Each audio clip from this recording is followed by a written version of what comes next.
No, but Bob has a beautiful face, like a flower. Yeah, cauliflower.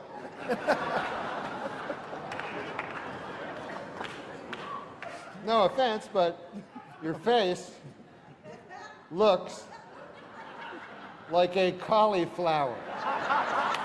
The Bob Saget roast, another seminal moment in my life. You were so funny. I have a lot of well-wishers here tonight, and a lot of them would like to throw you down one, a well. They want to murder you in a well. Seems a little harsh, but apparently they want to murder you in a well. It says here on this card. No, I think that that Bob should join the Ku Klux Klan. And that's not because he's racist. He's not racist. It's just that he'd look a lot better with a hood over his head on account of his face. How can you not get that? So many people just talked about that. Oh, yeah. So many people said they couldn't figure it out. That's it. How could they not figure it out? That's what I think. I was like, it's all right if you don't like it, but don't think I'm mentally ill. They were like, what is he doing? I don't know. He's telling old jokes. NORM MACDONALD, God bless you. Watching your set was like watching Henry Fonda pick blueberries.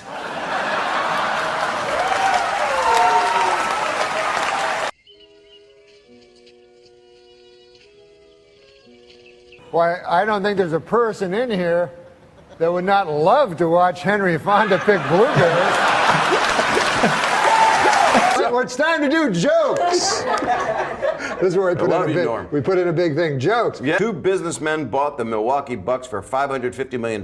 They are very excited with their purchase, as this is the only legal way to own black people. Now that is here, and I read that. Well, you're not there. You know how businessmen are racist? They are. Yeah, so it's them being racist. They are. You. The two businessmen that bought the Milwaukee Bucks for $550 million are racist, according to this. They're fine, man. Give me one that doesn't offend many people. This is not topical. It's just about. It's as if it's about your life. You know. How come none of my friends ever have a dungeon? Instead, they all just have rape dungeons. So it's not a regular dungeon. Is what you're saying. Dungeon. Thanks for again. It's the bus. I've never been thrown under an entire Trailways fleet. You asked me who was in the presence of Dean Martin at Hamburger Hamlet. You know everything about That's what me. I meant. That's where I saw him. Was it Hamburger Hamlet? Yeah, I didn't know. That's where I saw him also. We must have talked about it too. I don't know. Well, he'd always be in Hamburger Hamlet. And I walked in there and he had lost his son, and he was nice, and I just went, I found your son.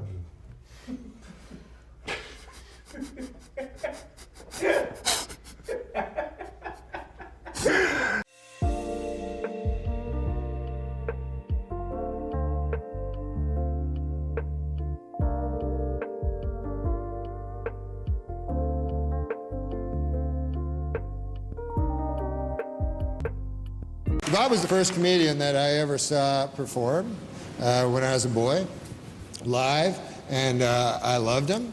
But one thing that bonds us as comedians is we're bitter and jealous, and we hate everyone else that has any success.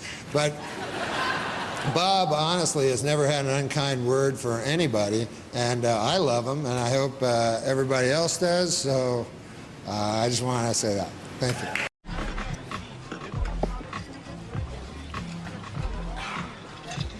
There you go. That's $11.50. No, perhaps you misunderstood me.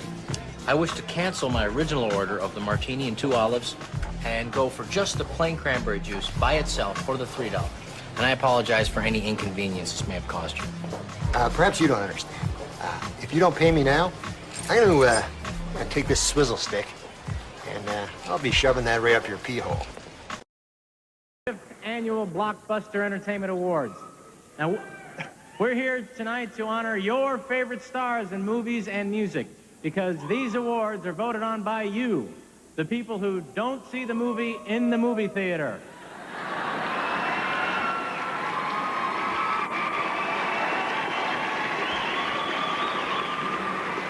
That's right. You, the people who wait until it comes out on video.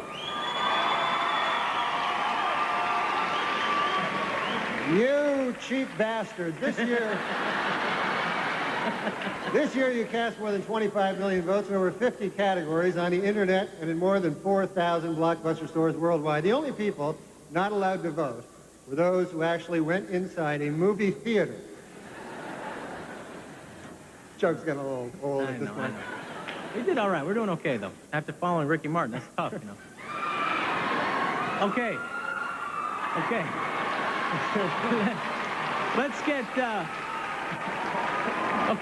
Let's get to the first award. Now, teen movies are huge these days, Norm.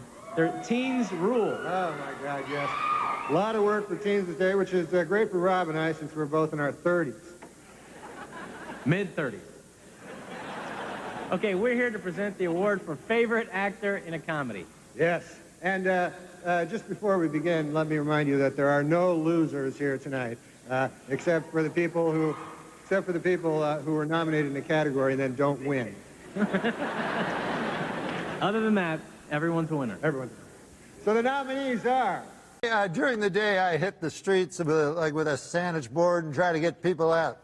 And I was in Denver, Colorado. Yeah. Denver, sure. And the guy says, "You're doing a show here." I said, "Yeah, where? The big auditorium." He goes, "How do you get to play the big auditorium?" I said, "I'll tell you, it's not just me. It's David Spade will be there, and Nick Schwartzen too." Well, by God, the fella said, "They're from the Sandler movies. They're fantastic. I'd pay anything. It's just I don't have much money. I'm down on my luck." I says, "I can get you tickets. I can get you tickets, sir." He goes, "It'd be a dream of a lifetime." I said, "Well, if you think that's a dream, wait till you hear this. Adam Sandler will be there himself." My God, the guy said, "I'll bring me and my wife too. Is that all right?" I said, "Sure. I'll get you 2 tickets." He says, "What time's the show?" I said, "It's at 8 o'clock. I said, "Also, Rob Schneider's there." He said, "8 o'clock's not good. That's when the news is on."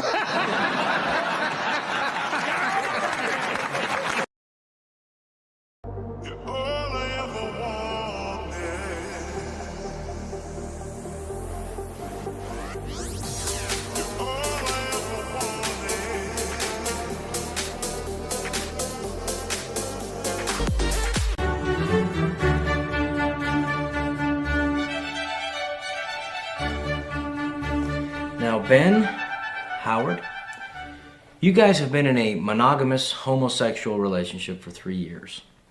You seem to have a lot in common. You have a lot of mutual friends. You seem to have a lot of the same interests. So why don't you tell me what's going on? Well, Howard's a great guy, and I love him, and I think you're right. We do have a lot of mutual friends, and we have a lot of the same interests. So what seems to be the problem?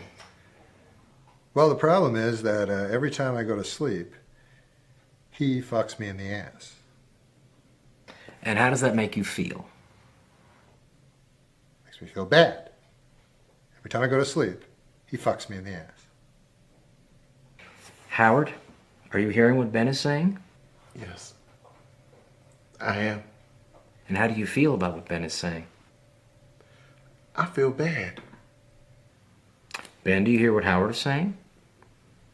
Yeah. How do you feel about what Howard just said? He said he feels bad, but he's not the one getting fucked in the ass every night. Okay, we're not here to blame the other person. We're here to talk about our feelings. Well, my feeling is every night he fucks me in the ass. And you don't like that? No. And how about you, Howard? Would you like it if you were sleeping and Ben fucked you in the ass? No, I wouldn't. Okay, good. You see, we fall in love with a romanticized version of our partner. And then one day, we wake up with a real person. I wake up with his dick in my ass. I'm sorry. Yeah. Yeah, I'm sorry too. Okay, when we have disagreements, we each have to assess how much of it is our own fault. Okay, well, I guess my fault is that I can't stay awake all night to watch him and make sure he doesn't fuck my ass. I'm sorry. You say that now because I'm awake. That's not true. Come on, as soon as I fall asleep, you'll be fucking me in the ass again. That's not fair. You said it. All right, here's what I want you to do. I'm gonna give you these pads, and I want you to each write down what it is you guys want out of this relationship, individually and as a couple.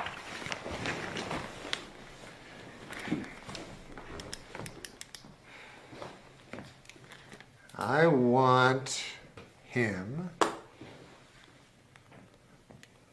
not to fuck me in the ass.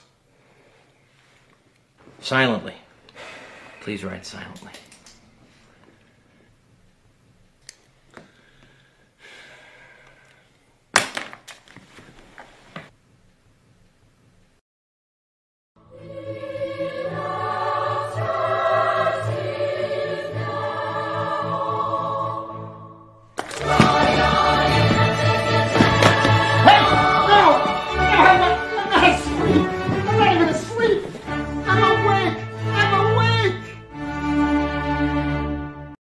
And in a related story, this week marked the 5,000th performance of the Broadway musical Cats.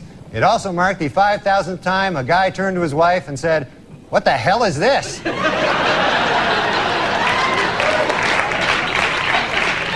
Just your manager, Jimmy. Oh, is he back there? He asked me to go to cabaret with him tomorrow night. Is that true? Was that, do you think it was a date? Or? I don't know. I never heard a dude ask another dude that. So what'd you say? I said no. I only went to one musical. I went to Cats. You remember that one? With the cats. Yeah. Yeah, they dress up. They actually are dressed. It's cats. It's actual cats. Yeah. I know. I was stunned. And I say, there's a dude working there. I say, good God, man, that's about actual cats, right? So the guy goes, well, what the hell you expect? It says cats. And I go, I don't know. I thought it was like a symbolism. You know what I mean? Yeah, sure, right? I mean, if you went to like Dog Day Afternoon and there's a bunch of dogs in the afternoon, you'd want your money back. Literal, exactly, yeah. Don't have to sweat it, you're a Cobra boy. All right, so, let's see. What the hell was that? Hey, what was what? You just sang. Oh, yeah, I did, didn't I? 'Cause we're the Cobras, so you better look out.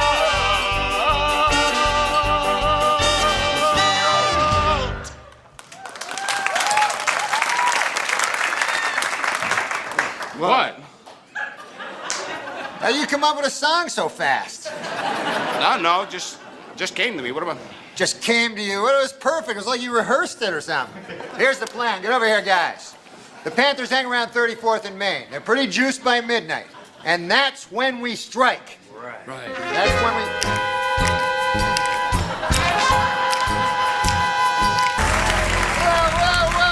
Whoa. What the hell is this? What are you doing? We're being Cobras. Ah, look, that's it. What is up with you guys? What? He started singing, then he started singing, then he started singing, then he started singing. So I started singing. It happens. No, it does not happen. This was clearly choreographed. The Panthers! The Panthers are coming to get you! Yeah, I saw them down the street! Okay, now listen up. Here's the plan. We're gonna ambush the Panthers. Johnny! Oh, no, that's not good. Okay, Big Jake! Oh, God, this isn't working out.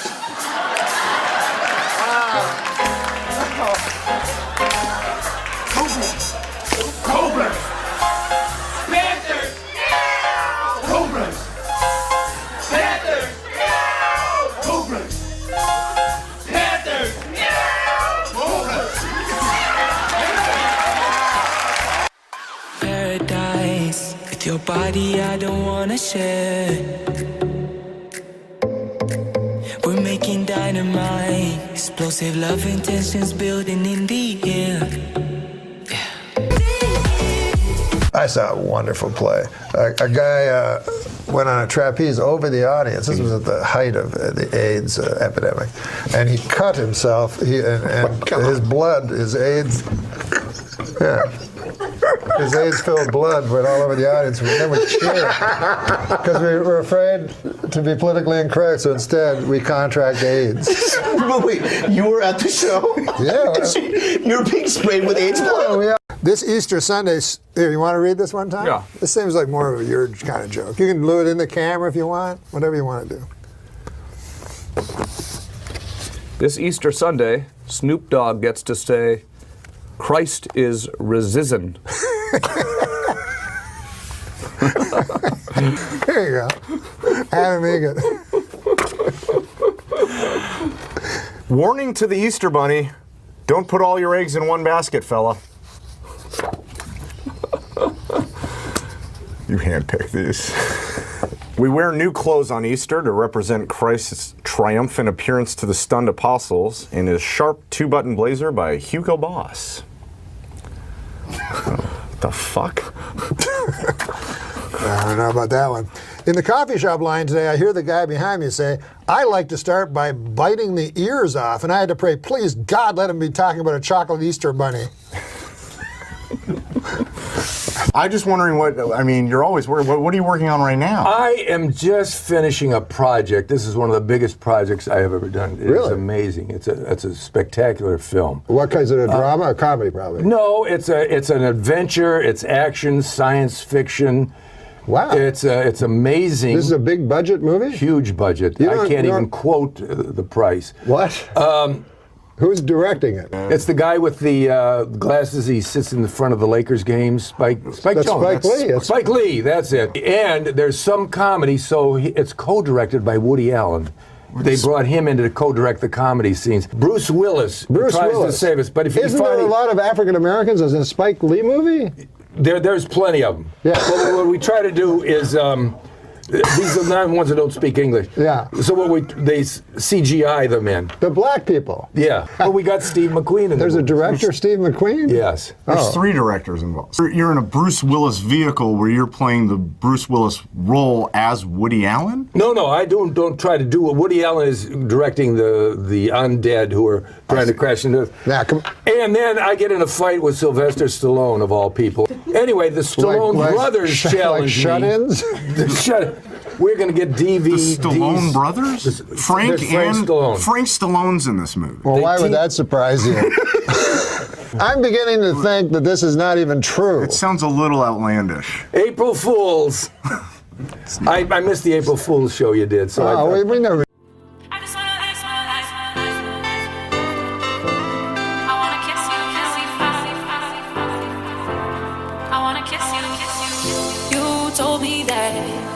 We should go our separate ways, but now you're back. There's 2 reasons guys will hang themselves from the neck. One is, like we said, to escape this worthless masquerade of a life we pretend we have.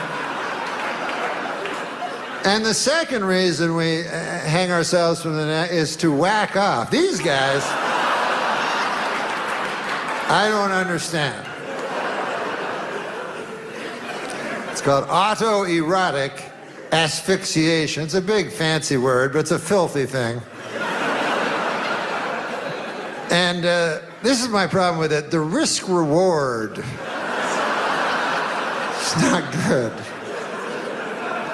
And I know the reward because I read about it. Like apparently by cutting off the oxygen or something like that, you increase your orgasm until it's 1.5 times as powerful as the one you had the Thursday before last.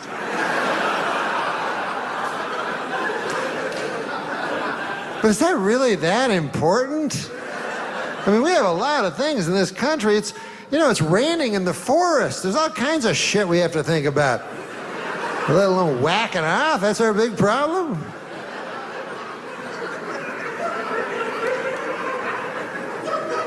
But the risk, good Lord.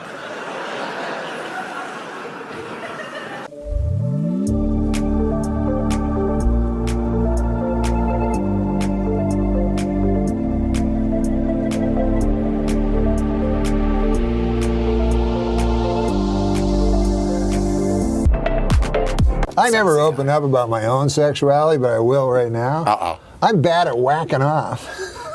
What? Bad at it? Yeah. How could you be mad at it? I know. You would think it would be easy. Oh, yeah. It would be fortunate. You cannot make yourself come? Oh, I can, but at the wrong times. And I didn't even know about lotion. Till when? Till somebody that was intimate with me said, "What are all those big red scabs on your cock?" And I was like, "That's from my fucking furious whacking off." Well, when was this? How many years ago? I used like gloves. What kind of gloves? Sandpaper. No, look, I'm not good at sex. Yeah, no, at all. No, nothing. It doesn't interest you. That's the reason. Yeah, you got to be interested in something. This is my move. First of all, I'm not good at getting ladies. Because you don't care. Yeah, so I'll try to, like, I try to make it fast. Like, if I see a girl drinking at a bar, right? I'll go up behind her. I'll go. I can get us a bottle. And that doesn't work very often. But sometimes you just want to it get does. right. Yeah, I want to get right. Then I get the lady. I turn off all the lights in the room so it's pitch black, and then I lay down on top of her for 5-10 minutes. And I don't get a lot of return people. Go well. But you remind me of a guy that's good at fucking. I love it. Fucking and sucking. Have you met Norm MacDonald before? I got to work with Norm, and I guess I mean, I hope he doesn't mind if I tell him, because this is a very endearing. Oh, Last Comic Standing. No, I did. Right? I did the season before. Okay. But I got to work with him one week, and we. What did you do? Oh man, I watched every single set he did, and it was so cool. And we actually got. You know what?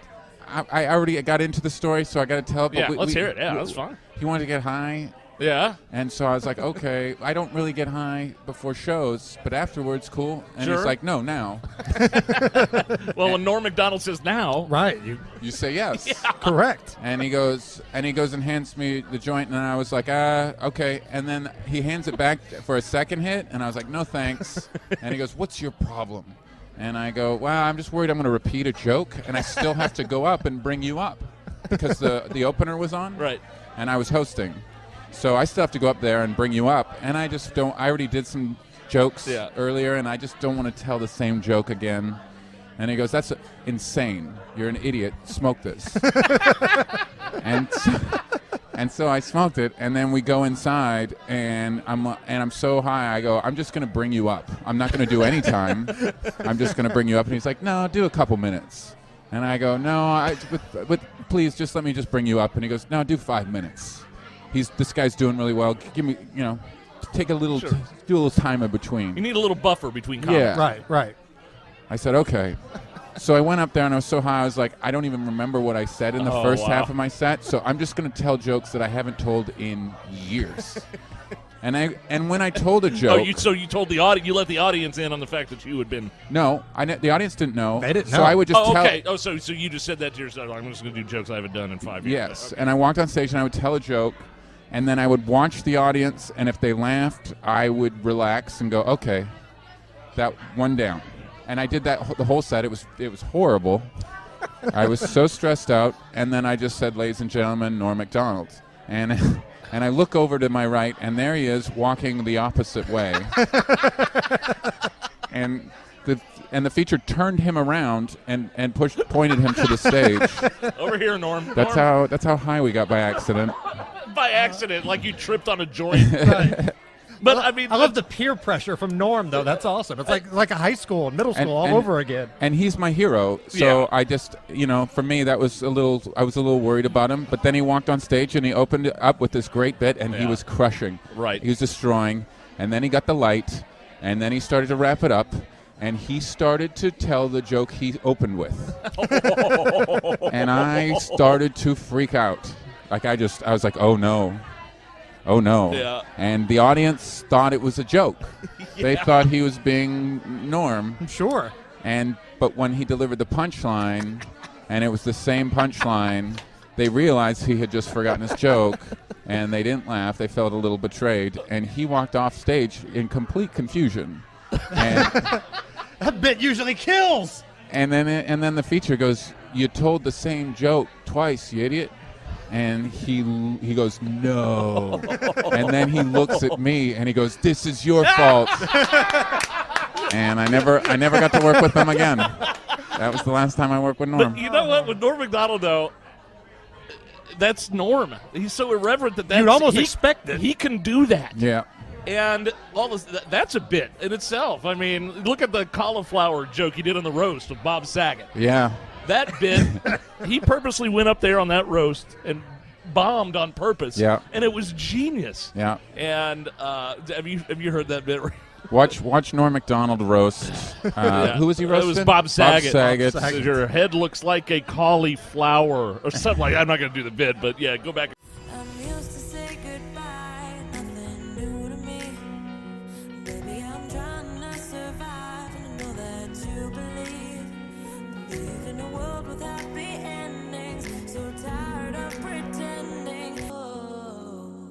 Oh, why It not? smells like a fucking pot dispensary in here. Oh, Norm, let's stay on track here.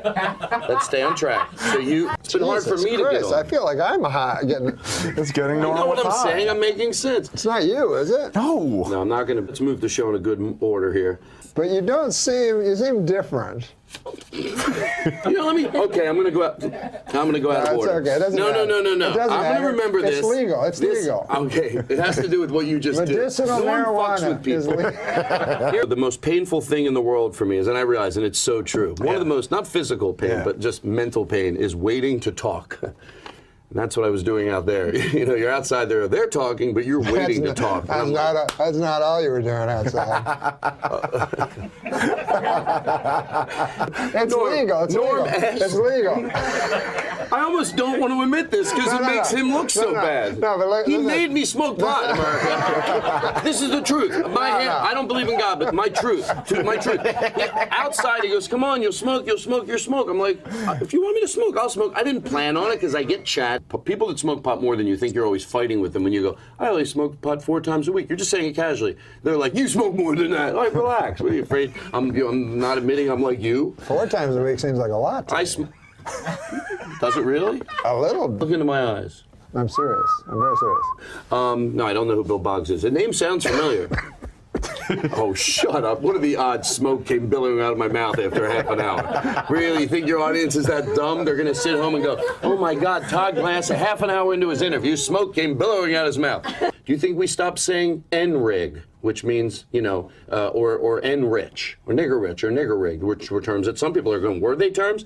Because, well, it's a fine. Or do you think we just shouldn't use people? Or what they say when you, hey, stop with that joint there, you're...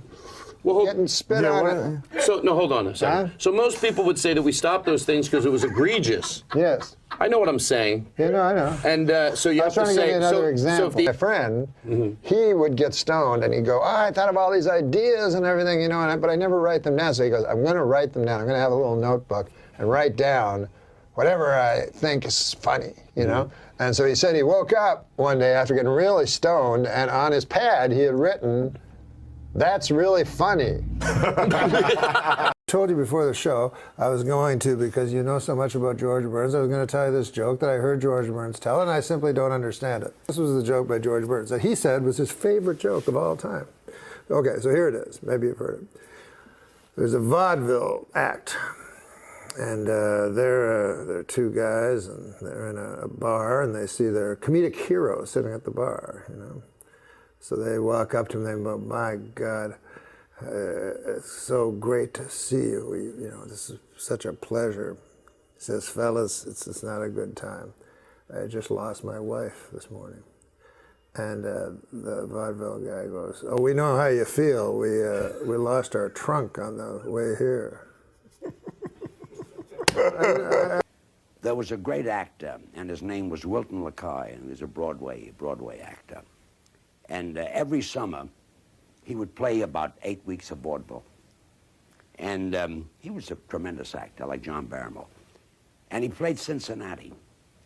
And the Cincinnati was on the bill with a little act called Brown and Williams, a skating act. And when they saw Wilton LaCoy, they were flabbergasted. I never thought they'd play on the bill with LaCoy. And you rehearse about 11 o'clock in the morning, and then you do your show in the afternoon. And after rehearsal, LaCoy went into the bar to have a drink. And Brown and Williams went into the bar to have a drink, and they saw LaCoy, and they were thrilled, and they went over. He says, Mr. Lakai, it's a pleasure for us to be on the bill with you. And he says, thank you, boys. And he said, Brown said, we'd deem it a pleasure if we could buy you a drink. And Lakai said, thanks, fellas, but I'd rather drink alone. I just got a wire saying I lost my mother. And Brown says, we know just the way you feel. Our trunk is missing. Yeah, I get the joke. You get that? Yeah. Okay, well, let me explain something to you that perhaps you may have missed. Yeah. And there's no reason you would ever know it. When you're in vaudeville, the trunk is your whole life. It's for all the props and everything. All the props, all your costumes, all your makeup. If you have no trunk, you cannot do your act. Oh. So it's an inside show business joke.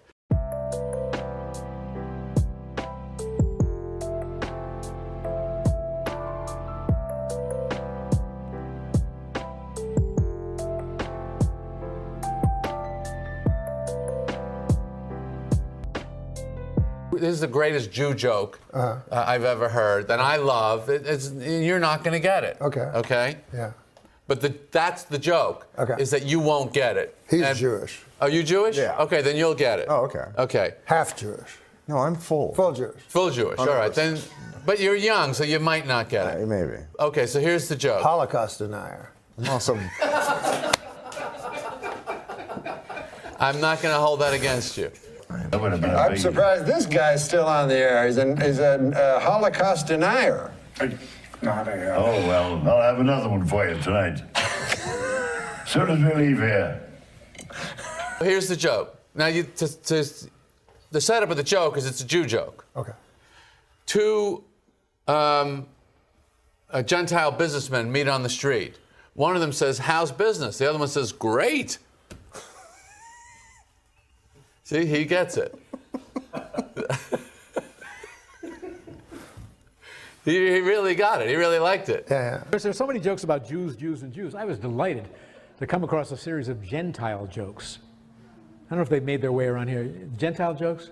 Two Gentile men meet on the street. One says to the other, I understand you have your own business. How are things going? The other says, terrific, thank you.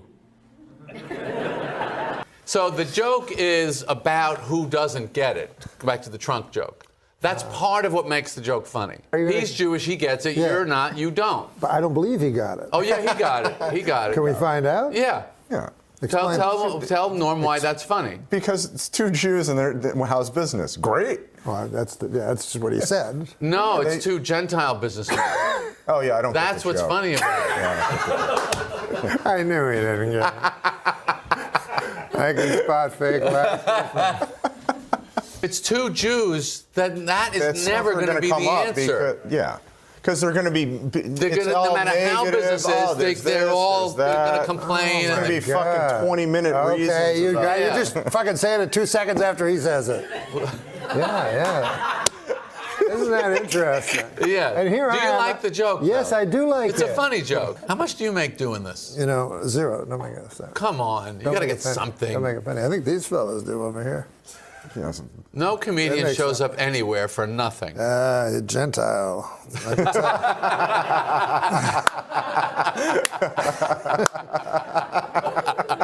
Yesterday night, because I'm trying to get into fitness. So for the past 2 days, I was doing those weights and all that stuff. So then I was like, yeah, I'm going to run. And then I looked on the computer about running, and they said barefoot running was good. Yep. So I barefoot ran on this sidewalk, and then I cut my foot. And then I had to walk back like a half a mile with a cut foot, so now my foot's all weird. Yeah, that doesn't. They are saying that barefoot running is the way to go. In fact, they have these ridiculous shoes that protect the bottom of your foot, but each individual toe. But I've thought that often. If you're a man from the Western world, your feet are not exposed that much to rocks and glass. It's not like in Kenya where they run for That's what Steve was 30 saying. miles. Yeah. So we're very susceptible to what is on the ground. You could end up with tetanus. You could step on something infected with something. My suggestion to you would be to run with shoes. That's what Steve's worried about because I just put some water on it, but my feet are still water. My feet are still filthy. Oh, yeah? Like the bottom of them look like homeless guys' feet. Oh, really? Now, have you bathed since the run? I like soaked it, but you know, like it's the black, that it's deep, that black whatever. Like tar and asphalt. It's like dug into your skin now. Yeah. So you're getting very much into fitness because we taught you. By the way, you were great when we talked to you on the phone. Unfortunately, the guy producing it didn't have your voice in any of it, so we couldn't play it. Really? Yeah, but you were. But so if any of this seems redundant, I apologize. I'm sorry that you had to get up to do that. Norm MacDonald, by the way, 2 shows tonight at the Wilbur Theater. You can get tickets at thewilbur.com or call Ticketmaster at 1-800-745-3000. So since when and why has exercise become this passion of yours? 3 days ago. Yeah. Like what occurred to you where you're like, you know what, I need to start running outside and lifting weights and researching this stuff? Well, I had these weights that somebody gave to me a long time ago, and so I was lifting those for a couple days. I was starting to feel really good. Then I went for a swim, and then that was like the night before last, and then I was like, yeah, everything's going to be different now. It was horrible. So you're working out now and stuff, right? Yeah, how about you? I worked out a couple times. I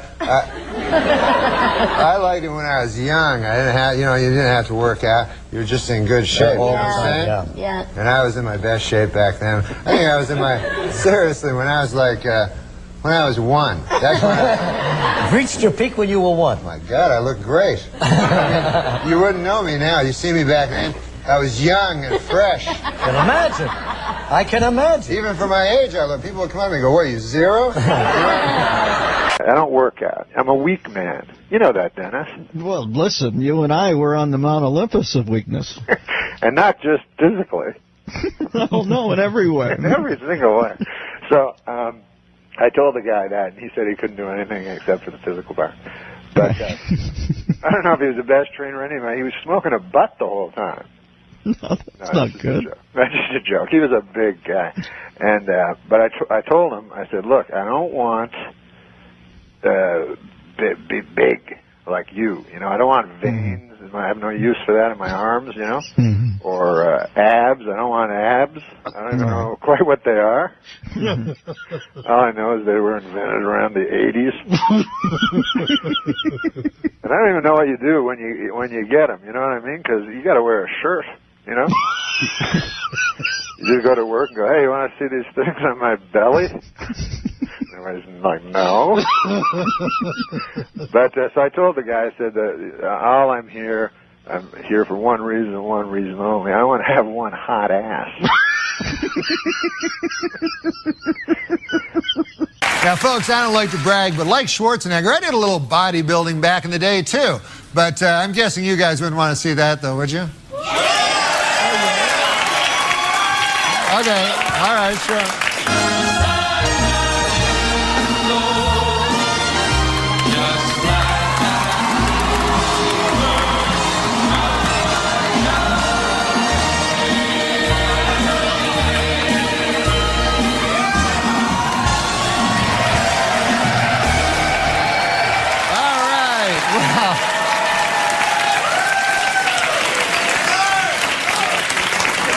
Let's hope that doesn't live on the YouTube forever, long after I'm dead, out of context.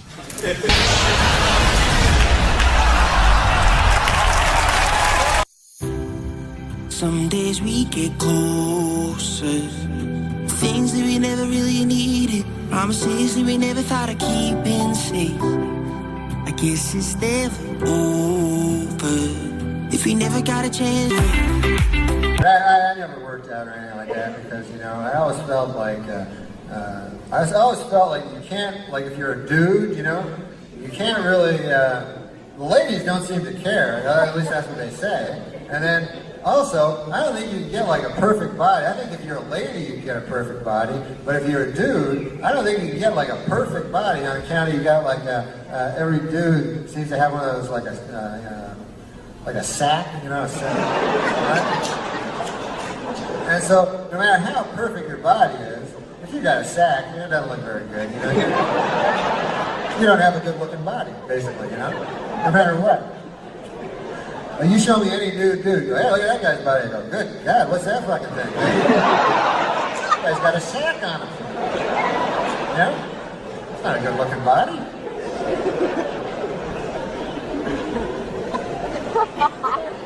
You ever see a guy with a good looking sack? You know, yeah. You hear a guy go, hey Bob, you know what your best feature is? Me and the guys were talking about it. Your sack. Holy Lord, that's... You doing something different with your sack lately or something? God damn, it looks good. Good looking sack you're toting around there, I'm telling you. Right? You can't work out on that or anything. Got no machine, got no sack of steel. They're just giving up on that, man. That's why I'm surprised the fucking those plastic surgeons. Why are they working on the sack, man? Guy goes like, man, I got a little thing here, a line under my eye. I'm gonna get that taken care of. Meanwhile, huge ancient old sack hanging out. Yeah, that's my problem, man. That eye thing. That little crow's feet there, man. I get rid of them, that'll be good. Sack's old too, man. That's older than you, your sack. I don't know how that worked out. You know what I mean? You can have a dude like 25, his sack's like 100 years old. Right? Sometimes you turn to it for advice. You ever do that? You go, what? You go, what would you do, wise old sack? No? He's like, I tell you something, son.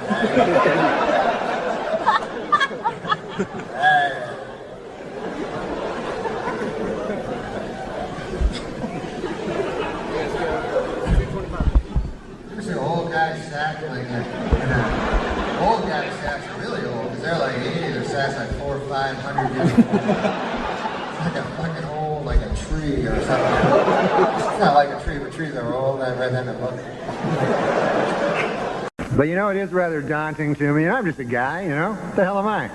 And here I am, you know, I look out, I see President Bill Clinton, you know, I see Secretary of State Madeleine Albright, you know, media mogul Rupert Murdoch, you know, broadcast legend Larry King, you know, pornographer Larry Flint, you know, Dick Morris. The list is starting to drop off a little, folks, but still, you get the idea. It's daunting.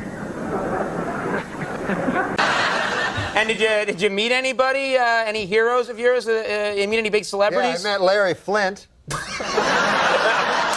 not my hero, but he's a guy. He's a famous guy. Sure, he's famous. He's well known. Yeah, I enjoy meeting famous guys, you know.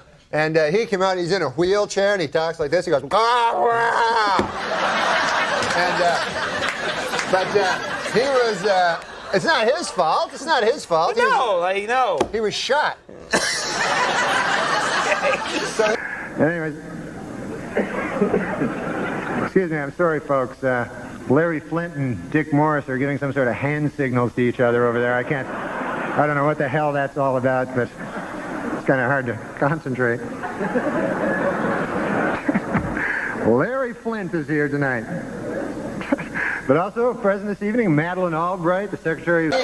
He said, because I was in the movie The People Against Larry Flint. Versus Larry. You were in the movie. The People versus. There was a famous movie, and you're in it. I was in it. I was one of the people that was versusing it. Okay. So I said to him, he said to me, hey, no, he's a good guy. He's a good guy. No, but this is what he said to me, Conan. He goes, hey, when you're in Los Angeles, you know, I told him I was coming to Los Angeles. He goes, when you're in Los Angeles, he goes, look me up. He goes, I'll take care of you.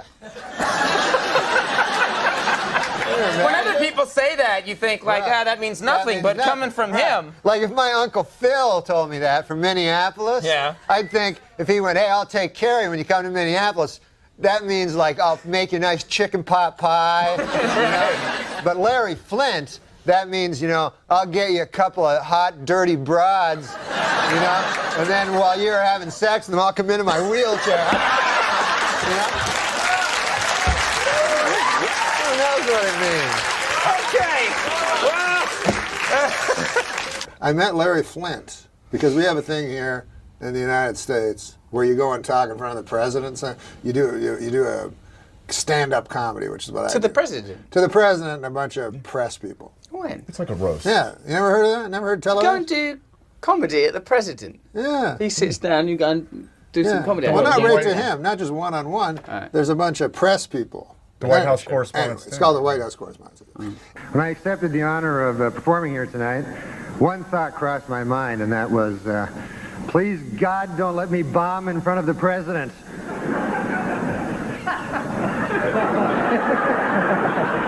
Anyway, the point of it is this.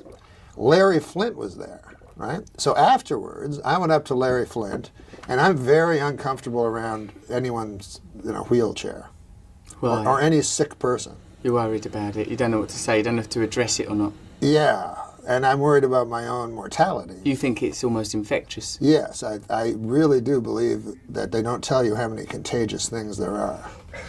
So I got close up to him, which you have to do with these fellas, and I said, "Hi, Larry," and he said, "Hi, Larry." So I said, "No, of course." I just agreed with him. Anyways, he said to me, he said, "Whenever you're out in California, come on over, I'll take care of you." So I was like, oh. And then I thought about it. I live in rural Canada. Now, my Uncle Basil, if he said, "Hey, anytime you're in the Ottawa Valley, come on over, I'll take care of you," that would mean he would make me a nice mincemeat pie, and Aunt Ida would play on the piano, and it'd be a heck of a thing. But when Larry Flynt says, "I'll take care of you," I assume that means I'll be having sex with an odd-looking lady, and then he'll come in. A masturbating, voyeuristic, bewildered Larry Flynt that's conjecture. But I think what is reasonable, Norm, is that him saying, "I'll take care of you," because if it was like a man that ran like a vegetable store, "I'll take care of you," you might think that you're going to get some beets, some juices. I don't think you'd be paying for the pornography. I think a friendship with Larry is a portal to pornography. Oh, absolutely. A portal. I see. Ending with music is fantastic. You could juggle or swallow a sword, or that would be good. Anything that's different, because all my jokes are equal. No, you do different. You weave them different. I peter out. Not necessarily. I've seen you peter out. I've seen you get more graphic.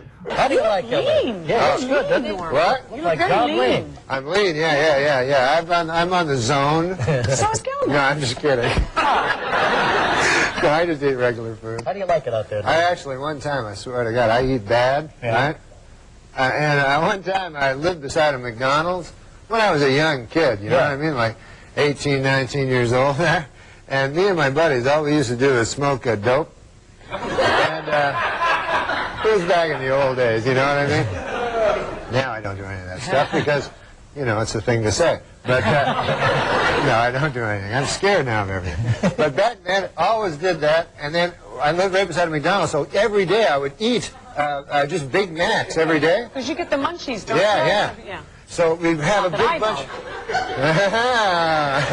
How could we know all this? I've been told, and it also makes you a little love crazed, from what I hear. Oh my God! Those are two good reasons I've ever wanted to do it. And it makes you like you get all, and you never wear a bra. That's it's like right. a crazy thing. Yeah. Awful things happen. But and so I always ate all these hamburgers, right? These Big Macs, and I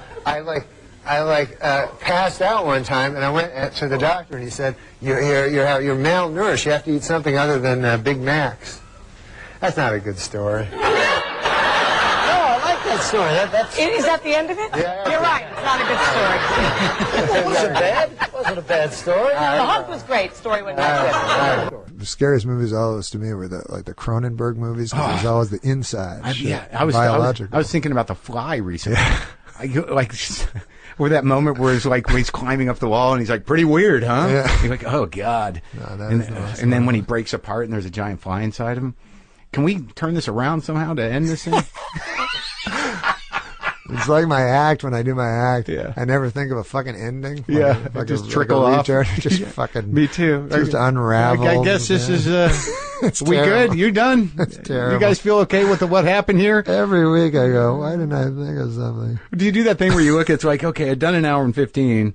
And I don't know that how it's structured really matters. I'm done. That's what I'm like. And then I know people are kind of silent. They're like, "Where's the big What's the matter ending?" with him? We hate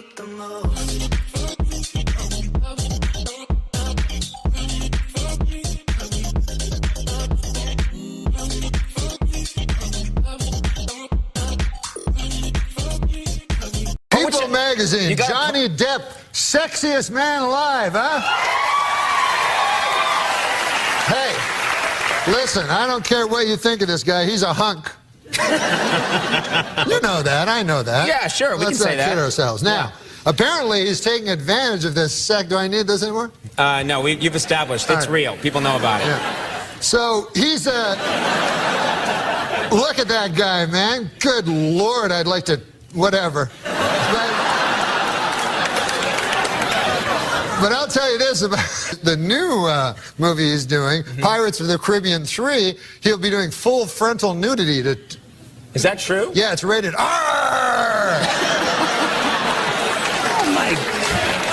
Oh my God!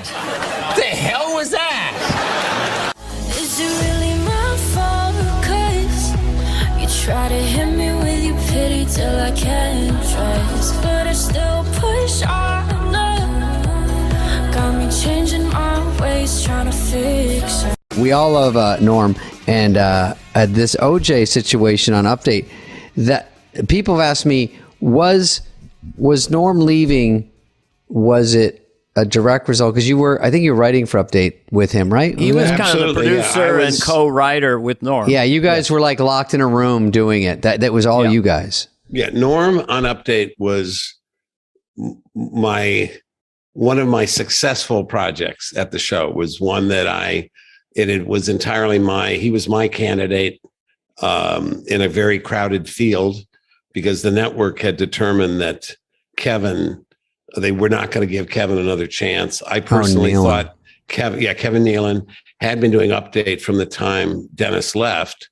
And I personally, Neil Nisi Bonham about, the dead, but Herb Sargent was not doing Kevin any favors the way he was running Update. And it was hard to sort of to get help to Kevin, because, it had to go through Herb. It had to go through Herb, and Herb was sort of like ran interference and wouldn't notes get through and everything. So he didn't love my Update pieces either. I felt like the second week I met Norm that he would be a perfect guy if Kevin, left the show or anything. And so when the network announced, it was Ohlmeyer going, no, Nealon's out. He's dead. He's gone. Forget about it. Not happening. So that started this thing where there were several different candidates, but Norm was my guy. And it's sort of, he wasn't initially the favorite, but he sort of survived. And so as far as the OJ stuff is concerned, that, if you remember, the murders by persons as yet unknown happened in June of 1994, which is when we were having this meeting out in LA, which, by the way, ended. I was summoned out for the first time to have a notes meeting with, as head writer / producer of the show. And Lauren and I were out there at the NBC headquarters, and it was Don Ohlmeyer and Rick Ludwin and Warren Littlefield. I think Bernie Brillstein was in the meeting, I'm pretty sure. And so they were, and Ohlmeyer, they were very unhappy with the show because the ratings had dropped. And I thought we were on like a sugar high the year before that, in 92, 93, from the Wayne's World movie, that sort of was bound to come down. Yeah, we had the debates and stuff. And so the ratings dropped, albeit to a rating number that they would die for today. Yeah. But anyway, so they were giving us their notes on what they didn't like and everything. And I had gone there. My marriage was falling apart because of the time at the show and stuff. And so I was sort of feeling like, I don't know if I want to keep doing this. So my attitude was, I'm not going to do anything to save my job. I'm not going to beg or plead or agree to I'm going to just tell them what I think. And if they don't like it, it's just as 6-1 to me if I get fired or not.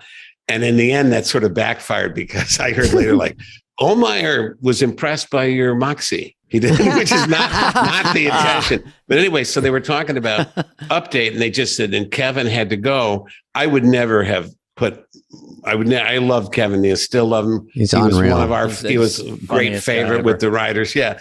And you could have helped Kevin. I could have. I thought if they had been willing to keep Kevin but get rid of Herb, I think that we could have turned that thing around.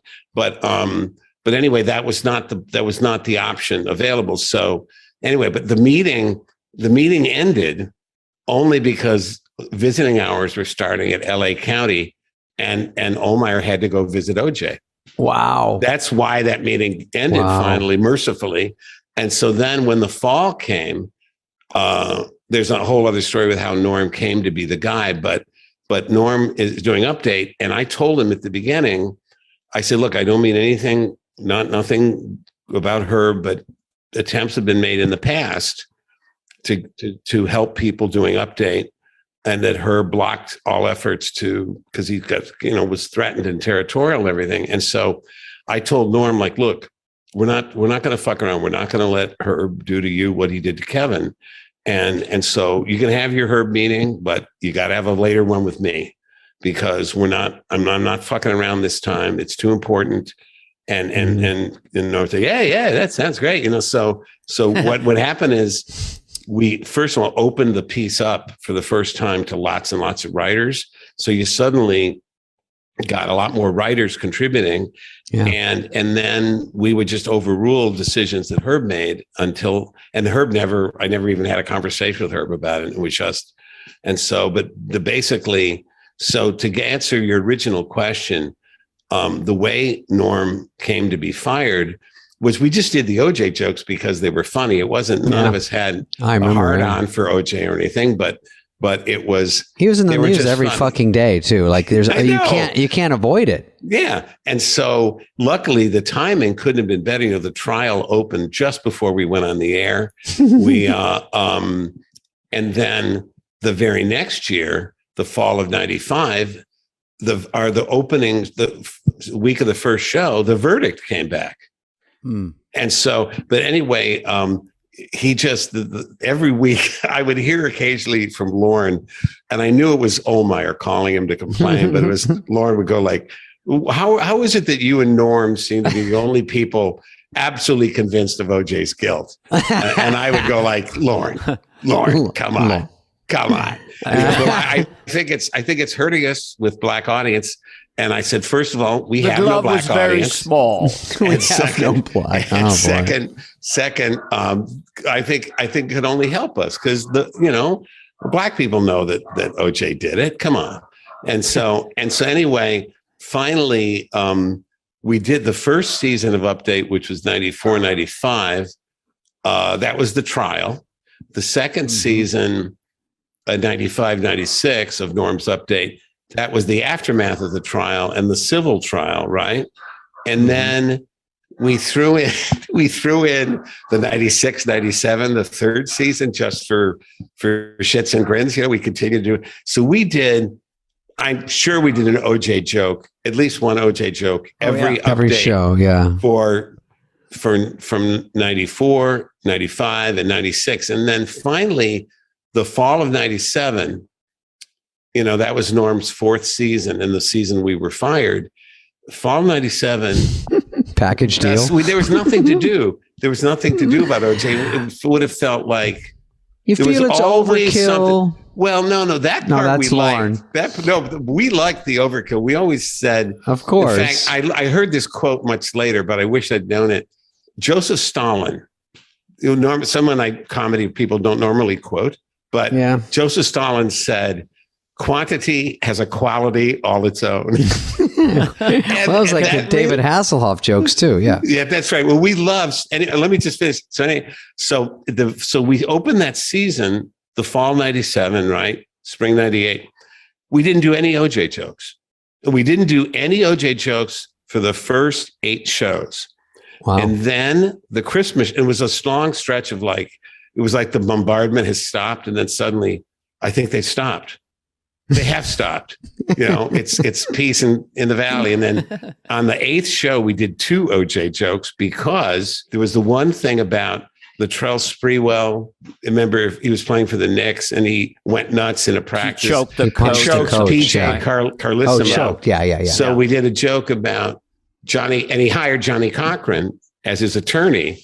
And so we did a joke about it, and Cochran has vowed to find the real choker. And then there was OJ. If you remember this one, OJ was in a restaurant in Brentwood, and his presence was bothering some of the other patrons.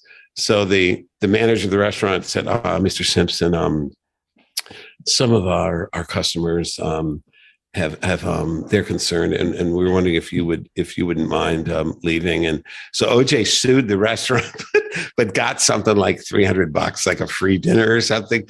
So we did. Our joke was, in addition, the restaurant must now set up individual or separate murderer and non-murderer sections. I know. And so. Well, this week, after a Los Angeles restaurant refused to seat him, O.J. Simpson demanded and got $500 in compensation. In addition, the restaurant must now offer separate murderer and non-murderer sections.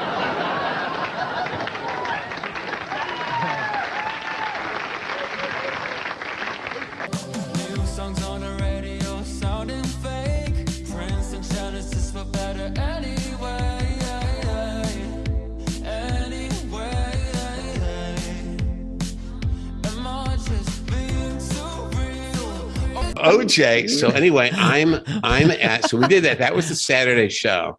A couple of days later, I'm in New Canaan visiting my little son. And the first thing I see is the sound was off on the TV and he's sitting in his high chair. And he was like, 2 years old, I guess. And so he looks up at the thing and there's Chris Farley. But with the sound off, he didn't know exactly what it was. He starts laughing hysterically just at the sight of Chris Farley. And then the phone rings, and it's Mike Shoemaker from the show, who's a producer at the show. And he says, a couple things. Chris Farley's dead, and you and Norm were fired. Wow. And so apparently, and later, guess what? It was like 3 years later, Norm told me, and he had never said this to me, because if our positions were reversed, I would have said it right away. He said, they told me like it wasn't, that they were only firing you, that I was welcome to stay. And I said, I won't do it without Downey. And so they said, okay, motherfucker, be our guest. So that's how Norm came to be fired. He went out of solidarity with me.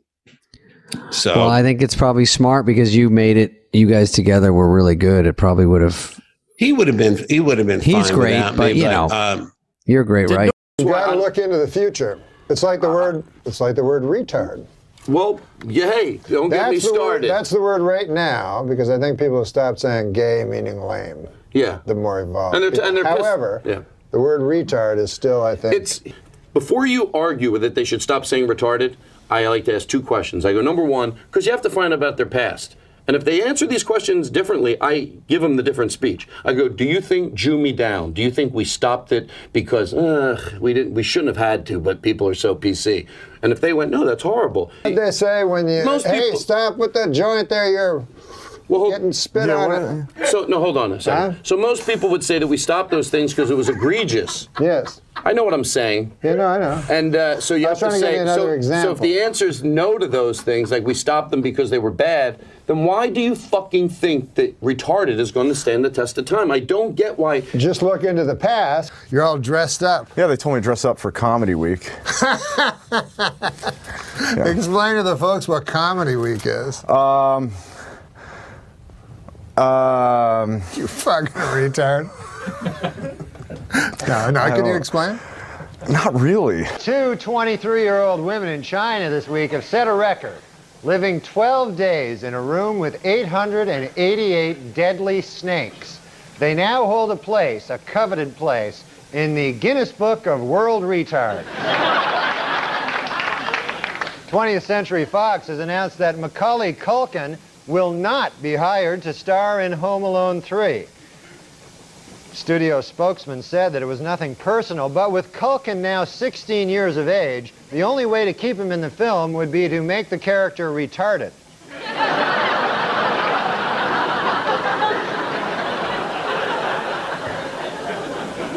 In an effort to feel smarter than somebody, Dan Quayle this week spoke to 4,000 Amway employees. Dismissed Simpson juror Jeanette Harris revealed in interviews this week that the jury is torn by dissension and is already divided into two camps, those who think he is guilty and those who are really, really stupid.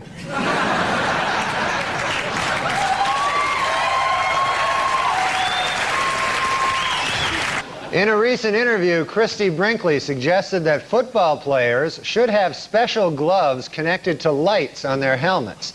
That way, when they catch the ball, you'll know who has possession. Read these and other interesting ideas in Christy's new book, I'm an Idiot.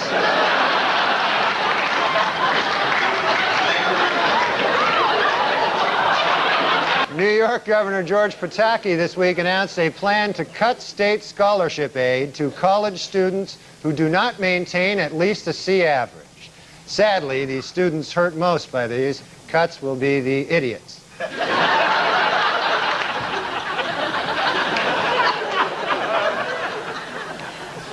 According to published reports, MTV News anchor Tabitha Soren has been romantically linked with journalist Michael Lewis. Soren denies the reports, claiming she doesn't have time for a boyfriend because she's too busy pretending not to be stupid.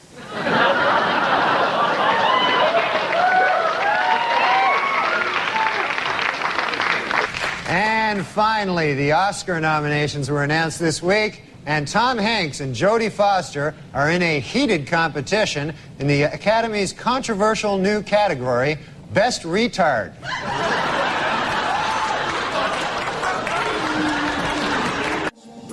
When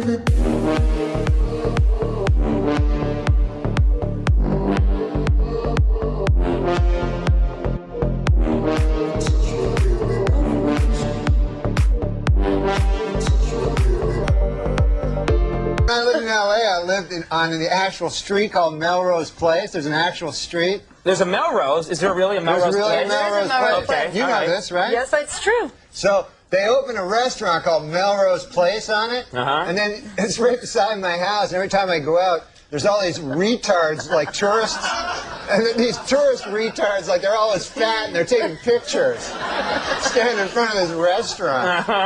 Yeah.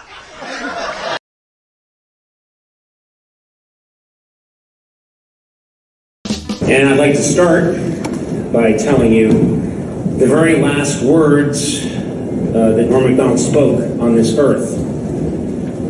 He said, when I go, make damn sure they have a memorial for me. See to it that it's part of a much larger festival promoting a streaming service. Make sure you arrange it hastily and have it early in the morning. Now, damn it, make certain that many of the tributes are on videotape and that Rob Schneider is featured prominently. And finally, hold it in a theater in some part of Hollywood frequented by male prostitutes. Norm, we heard you and we are here.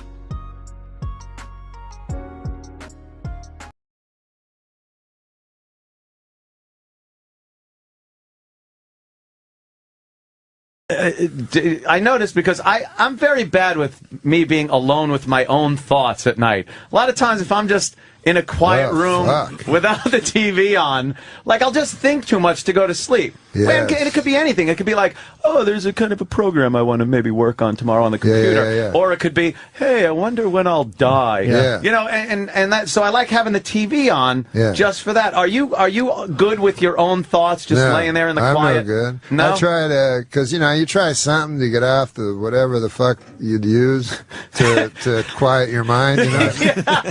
Whether it's booze or whatever the fuck, pills, whatever it is. But I try meditation, try that, you know. To me, it worked the opposite. Like I'm sitting in a room of people, they go, just close your eyes. they go, thoughts will happen. No fucking kidding. Racing hellish thoughts, you know?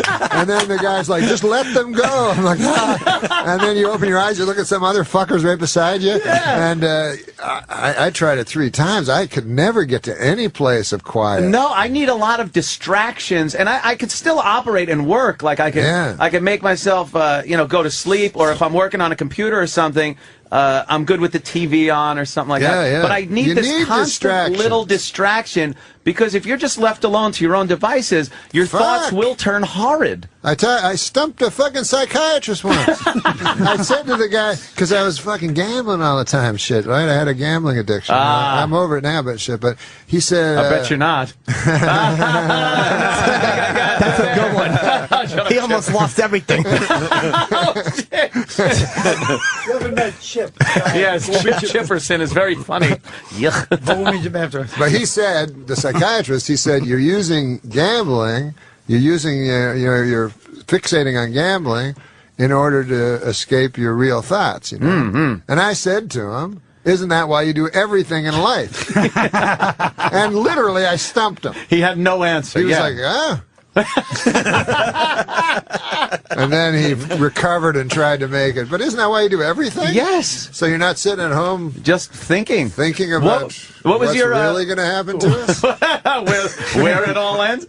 As I was writing this book over the past year and a half, I began noticing that some of the events and themes described within, loved ones becoming ill, and how comedy gets us through our pain, which is kind of a theme of the book, were coming true yet again. How crazy that I was basically living out many of my tragic moments from the book once more as I was writing it. I find it ironic, yet also sweetly poignant, that life goes in cycles. As the book went to press, I lost my loving mother at the age of 89, a beloved wife, mother, grandmother, aunt, and friend. She touched countless lives through the generations and will always be remembered. This is for you, Mom. Dolly Saget, 1925 to 2014.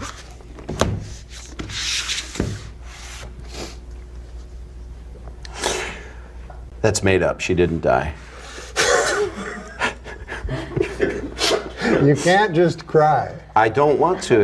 I did. I started to cry. You were starting to cry, Yeah, and it's then my you went to mother. the joke. That's the story which of how is I lost exactly my what mother. this book's all about. It is. You And start to cry and you go to a joke. You do, because you don't want to let people into that. You have a lot of stuff that's happened in your life, and you don't want to.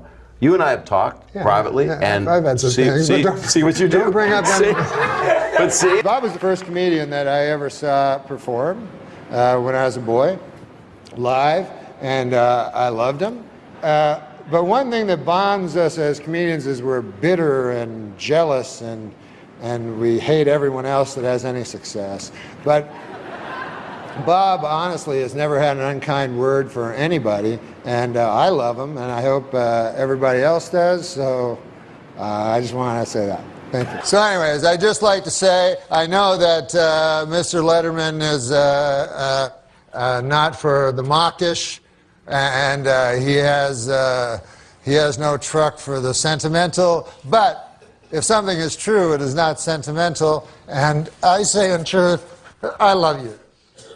Oh my God. Paradise with your body, I don't wanna share.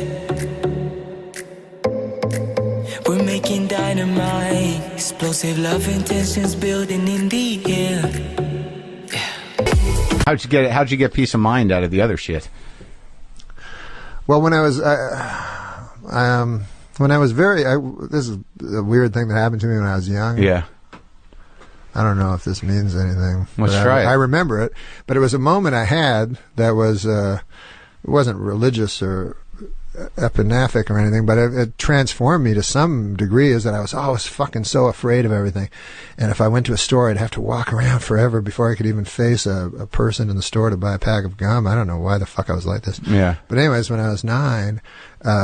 There was we lived in rural Ontario, and there was a blind friend of my dad's that I had to, he said, take him to the store. I was like, what the fuck? Like, I have to take this blind fucker? And I'm already shy and shit. So I'm taking him to the store, and then the fucker wants me to explain everything, describe everything. to him. Yeah. So I'm like, there's some grass over here, and now there's a lamppost, and this guy's all happy. Oh, what about the lamppost? I mean, it's just a lamppost. Yeah. So it goes on and on, but something happened to me it sounds bizarre, but something happened to me where I was actually, instead of always looking inward, which I think I'd always done before that one time, I was looking outward. Anyways, while I was talking to him, I suddenly had a sort of a hysteria, like I was laughing. I started laughing and stuff. And I don't even know why I'm remembering this, but I started laughing about everything. And everything seemed like very, very funny to me. And then a couple of weeks later, I saw a homeless guy, and he was talking about, he started talking to me. Yeah. And he was talking to me about John D. Rockefeller. He's like, I was at John D. Rockefeller's funeral. Yeah. And all this shit. Yeah. And I was laughing at him and shit. And then he started laughing. And I was like, it's all fucking crazy shit. Like, something came to me. Yeah. Where I started, and so now I find everything funny except like fucking real serious. Like, I have no fear of going on stage or anything about death and shit. Right. And so, but the other thing but the problem with laughing is I will get, it will build to a hysteria sometimes that I have to crank a couple of benzos to prevent a panic attack. Really? Yeah, I can get You panic can laugh attacks. yourself into an anxiety attack? Absolutely, yeah. I start laughing and then it gets out of control, like hysterical. It's and I still have extreme sensitivity to things. Like I can not to life things, but to like literature or art or something like that. I have incredible sensitivity. I kind of have to stay away from it. Like, what's an example? Like a painting or a... Yeah, fucking paintings. Like, I don't know anything about art, nothing at all. Really? But I have had fucking experiences that have been so hard on me. Like, one time I was in New York and somebody dragged me to a fucking art museum, which I hate art. Yeah. And I was looking at this picture, this girl, and I was like falling in love with her. She was so fucking beautiful, this fucking girl in this fucking picture. Yeah. And then a guide was telling me the fucking thing was written, drawn in the 16th century. Obviously, this lady was dead, long dead. Yeah. And here I am fucking in love with her. Yeah. And so I'm like, fuck it. I was like so hard on me for so many days. So I try not to. It sounds crazy, right? Not really. But I can be very... it sounds like that's a very good painting. It was an incredible painting. But like, it would make me cry. I didn't cry at my dad's funeral, though. Like, real life stuff seems so prosaic to me that it never really touches me much. So you have a sensitivity towards... Well, I mean, that's what art's supposed to do on some level. I guess for people like me that can't access feelings or something, it gets me. Well, yeah, I mean, I get that with I can get that with television commercials sometimes if I'm not protecting myself. Oh, you mean like where they really can manipulate? Well, yeah, you. You jerk me around, but like I remember there was I can be manipulated without and know I'm being manipulated. Yeah. Like some movies, I'll just let it go. Yeah, I know. But like, if my girlfriend's afraid of something or needs some help, I'm like, I don't know what to. This is crazy. I mean, maybe you should call a friend. I can't. Maybe it's because we live in fantasy lives or something. I guess. I remember a kid when I was in grade school, we read Old Yeller. And the dog gets, then they got to put the dog down, right? That's a motherfucker. Yeah, and this kid, Jeff, was just like, sobbing uncontrollably as he read out loud. And they had to take him to the nurse because he couldn't pull it together. Oh, my God. So that's... they call it Stendhal syndrome. So is there a name for it? Well, there was this guy, Augustine Stendhal or something, some 16th century guy, but he had an art museum that was so beautiful. I don't know if it's anecdotal, but he was at an art museum where people would come in and have nervous breakdowns from the beauty of the art. But that can go either way with you. It can be laughter or sadness. Yeah, it's mostly laughter. The sadness doesn't throw me into anxiety. The laughter. What's the feeling though? Like at a joke, or you're with friends or something, and you can't get it out of your head how funny it is, and then you get anxious because you can't stop laughing. I guess it's that. Like, I laugh a lot. Like that's fucking great as a comic. Yeah, I tell you, I've never trusted people that don't laugh. Like, I've worked on shows and, shit sitcoms and stuff like that where the motherfucker doesn't laugh. Yeah. He's the head writer. Yeah. I'm like, you're not laughing at nothing? Yeah. And I don't know. It's all math to him. Yeah, it's math. It's like haiku or some shit. And like but the best guys I've met are the guys that are able to laugh and fucking, You're great, Did right? Norm ever bring a joke to you or an idea that even you thought maybe went too far? Because he Did he would Norm? really Norm, yeah. Yeah, there's actually because he really would push the envelope, you know. There was with Norm, even with me, like I'd occasionally, and you guys knew. Yeah, I know. when You Norm, would tell me in Hollywood Minute, you'd say, "I dare you to do that." And I'm like, I can't. I don't want to. I got scared, but you're like, you're such a pussy. And I'm he like, would God love damn. that Hollywood. But when you were dealing with Norm, he would occasionally he would be in his Canadian geezer mode, and you couldn't get him out of it. He would just have to ride it out. You just have to go, okay, he's going to be doing I'm sorry, I don't quite. Oh, that right. I hear you, but I don't understand you, and that kind of thing. And so you'd have to go, okay, Norm, when you're ready to talk as Norm Macdonald, I'm here, And but anyway, so sometimes he would come in with things where he was clearly joking and I would never take the bait. But one time he had this joke, which there's not a lot of jokes that offend me. They certainly don't offend me in the conventional ways, but they often offend me. It's just, I think they're just terrible jokes. But this one kind of did in a way in that sense. But he had this joke where it was, Woody Allen is dating again. And it was the image of the naked Vietnamese girl running down the road after the napalm attack. That old photo, that famous old photo. And so my only reaction to that was like, Norm, come on, seriously, you can't. And he goes, no, come on, it's funny. Come on, it's funny. I go, Norm, no, it's no. And to this day, I don't know. And I go, Norm, please, if you do that joke in front of an audience, you're going to take down the rest of the show. The next 3 shows will be Rockefeller Center. You cannot do that. You can't. I mean, it'll take the temperature in the studio down 30 degrees. There'll be like ice on people's, beards and stuff. You can't do that. Rioting. No, come on, it's funny. So he and Frank was backing him on it. Frank Sebastiano, one of the best update writer ever, and he loves it. And Frank was not, I would look over at Frank and Frank was not, he wasn't like winking or anything. And so I go, okay. So we tried it at dress and it had precisely the effect. I thought it would, although who knows about future shows. But anyway, it was like this, this collective giant gasp. And then, so after that, Norm was willing to give it up. And then we didn't do it on air, obviously. But years later, so that was I'm going to say that was maybe 1996. So at least 10 years later, Steve Higgins, who's current producer of the show, comes up to me and says, do you ever remember, and we're looking for a sound effect of an audience being horrified, offended. And I got it. So I said, I directed them to that update. And I said, I'm pretty sure if you take that thing, the other thing, it will be uncorrupted by any laughter. So you'll get a nice clean take of gasping and horror. And so they I didn't remember which show it was from. So they had to plow through a lot of dress rehearsals, I guess. But a few hours later, Higgins said, oh my God, we got it.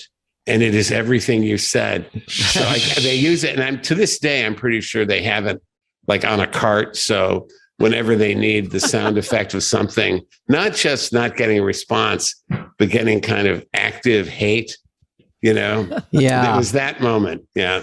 Yeah. Is it really my fault? 'Cause you try to hit me with your pity till I can't trust, but I still push on. Got me changing my ways, trying to fix it. What's going on, Norm? I've not seen you in forever. You look that great. Guy likes me a lot. Yeah, they all love you. They love you. My audience loves you. What's happening? What's new? Your hair is short. You look great. Yeah, I got short. I got a haircut. When? This is a very uninteresting subject. Yeah, but it looks good. It caught me off guard. Yesterday. Oh, wow, yeah. Well, it's short. It makes sense. Yeah. How's the family? How's everything going? Great, man. Couldn't be better. Life is fantastic. Yeah. I like life, man. You do, really? Oh, my God. People that complain about it. First of all, you're lucky enough to be alive when you think about it. You know what I'm saying? Your mother had to have sex with your father.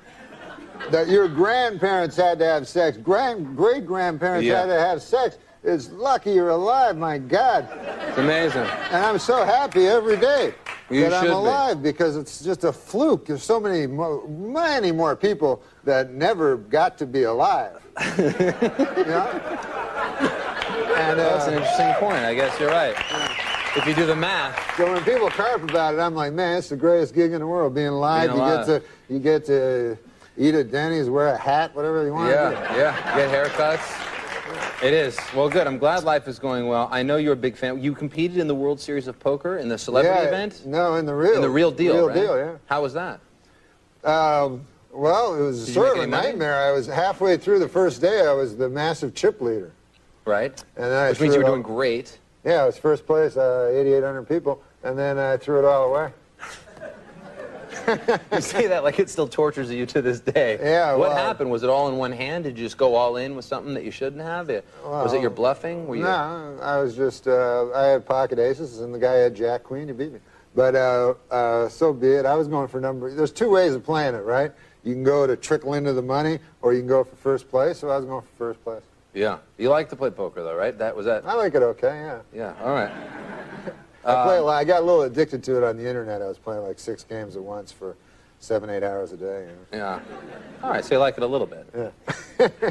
I saw the poker area at one of the casinos in Vegas, and it's very bright, it's very sterile.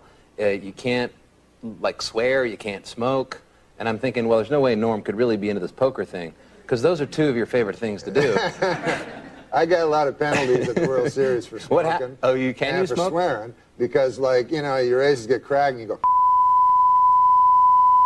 and, you know, and then it's like, it's a 20-minute penalty for each word, so I'm like out for an hour and a half, you know. But they let you back in. Yeah, they let you in after an hour and a half. What if you're swearing while smoking 10 cigarettes at once? It's so insane that you can't You have to come swear back next and week? smoke because everybody there is a degenerate gambler that smokes and swears. Right, yeah, it's a weird rule that they have there. Very strange. I played the celebrity poker. That was the hardest of all. Why? Well, you go on the TV, and poker's not that hard, but identifying these other celebrities is almost impossible. That should really be its own sort of gamble. Yeah, that's right right, 'cause it's I not want to bet on the fact that I'm not quite sure that that guy is in Creed. I don't know. Exactly. I'll bet $1,000. I think that's just a better juice factor in that. They get peripheral celebrities like me. They're not like Matlock's going to be on the so, you know, you get like I had to get briefed there because everybody's 20. They're like, that's the guy. Of course, don't you know him? He's on that police station. He plays Detective Johnson. So I remember all this. I really enjoy your work on Police Station. That time you got that crook. He's like, Norm, it's me. It's John Stamos. What's with you? You don't recognize me? No, John Stamos is a great man. He's a good guy. Yeah. You know John Stamos. Sure, I know him. I know him all right. Yeah, that guy gets the ladies. He does, yeah. Some guys get the ladies. I'm telling you, man. And it's you ever know these guys, maybe in high school or something, or college, you couldn't figure out why they did it, but they could get the ladies. You know, maybe they weren't the handsomest guy, but somehow, like I had a guy, a friend of mine, Bill, this guy, he could get I'm not exaggerating when I say this. Every night he would have a different lady, Bill did, and they'd be beautiful. And finally I asked the guy, I said, what's your secret, you know? He said, I'm a serial rapist.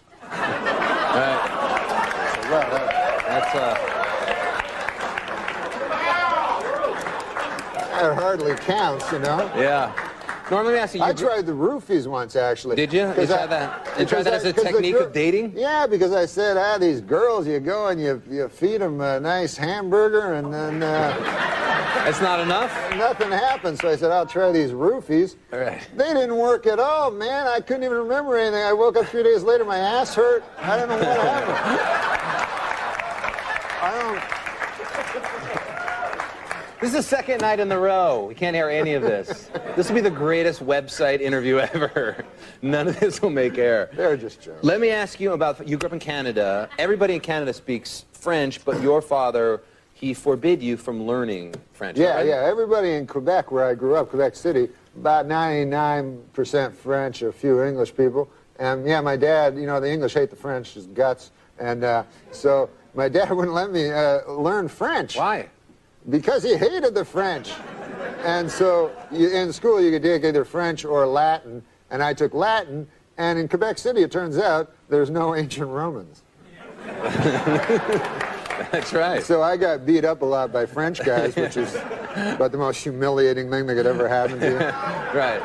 Aside from losing at celebrity poker to the guy from the cop show.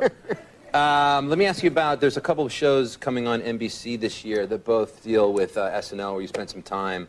One of them is a drama, one of them is a comedy. Do you plan on watching Studio 60 or 30 Rock? Are you excited about these shows? It seems odd that there's two shows that are backstage of the same show, Saturday Night Live, right? And I don't even know if anybody watches Saturday Night Live, let alone backstage of Saturday. I know they weren't watching when I was on it. I thought you were great on Saturday Night Live. What's What do you that? mean? Do you watch it now? I thought it was great on Saturday Night Live, too. Do you ever go back? Do you ever go back to the SNL stage? Yeah, I love it, you know, because ever since I was a kid, I watched Saturday Night Live, and I always loved it, you know, and I still love it. I always go, every time I'm in New York, I go and see the guys and stuff. Yeah, it's fun to go back there, right? Oh, yeah. You were there. Yeah, I was there. Sure. You'd always hang out. I know what's going on. This is the comedy CD that Norm put out, and it's great, but it's different than what I thought when I first put it in. I thought it was going to be sort of a traditional comedy CD, but I actually enjoy this much better. Oh, you mean like stand? They wanted me to do stand-up. Yeah, like it's not stand-up. Yeah, I didn't want to do stand-up because when I was a kid, like I listened to Cheech and Chong and Monty Python, and it'd be cool because I'd like, you know, my parents didn't know, and it was dirty and stuff like that, and stuff like that. So I always wanted to do an album like that, you know, that it's not for kids. They're like sketches, but they're much, much dirtier. Yeah, they're really filthy, and this album is not for kids, but it's for kids. Yeah, but if you're a kid, go get it. It seems like when you listen to this, and it's cool because it takes you back to like how people probably listened to radio in the 50s or whatever. It's very sort of theatrical, and it's very funny and dirty. It's the theater of the mind. It is, it is. Like when you know, I'm an older fella, you know, I'm in my late 60s. Now, when I was young, things were different, Carson, you know, like pot was something that, you know, you'd cook your eggs in. You know what I'm saying? Right, yeah, it wasn't. Hash was something that you'd eat with your eggs. You know, they put some hash on the side. You know what I'm saying? Acid, you know, was something that you'd, you know, throw in a guy's face if he made a pass at your wife. You know what I mean? It's all different. It's all different. When did you grow up? In the 40s? Yeah, I'm an old 68. Ecstasy. You know? What was ecstasy? Ecstasy was that feeling that surged through your body when you threw a bunch of acid in a guy's face. It's all... It's changed. And what I like about this album, like you said... The hidden track. Yeah, it's the hidden track, and then they didn't... Why did you put it as track 13, yet it says hidden track? They told me they'd hide it. It says hidden track. I know, then they put it in. But... That's ridiculous. But the theater of the mind, what I was going to say about it is, what is so great, when I was a kid, we had no TV. We had no TV. We had the radio. Sure. And you see, you had to use your mind. Right. You had to use your imagination. And my dad would collect the kids around and we'd listen to the radio, and we had to use our mind, especially with the hardcore pornography. What show was that? What show is it? Yeah, what show was the name of the show? Yeah, that the family was huddled around in the 30s when you were growing up. I think it was... The porn was being read. I can't remember. And you had to imagine it all. The name of the show? Yeah. Amos and Andy. Yeah,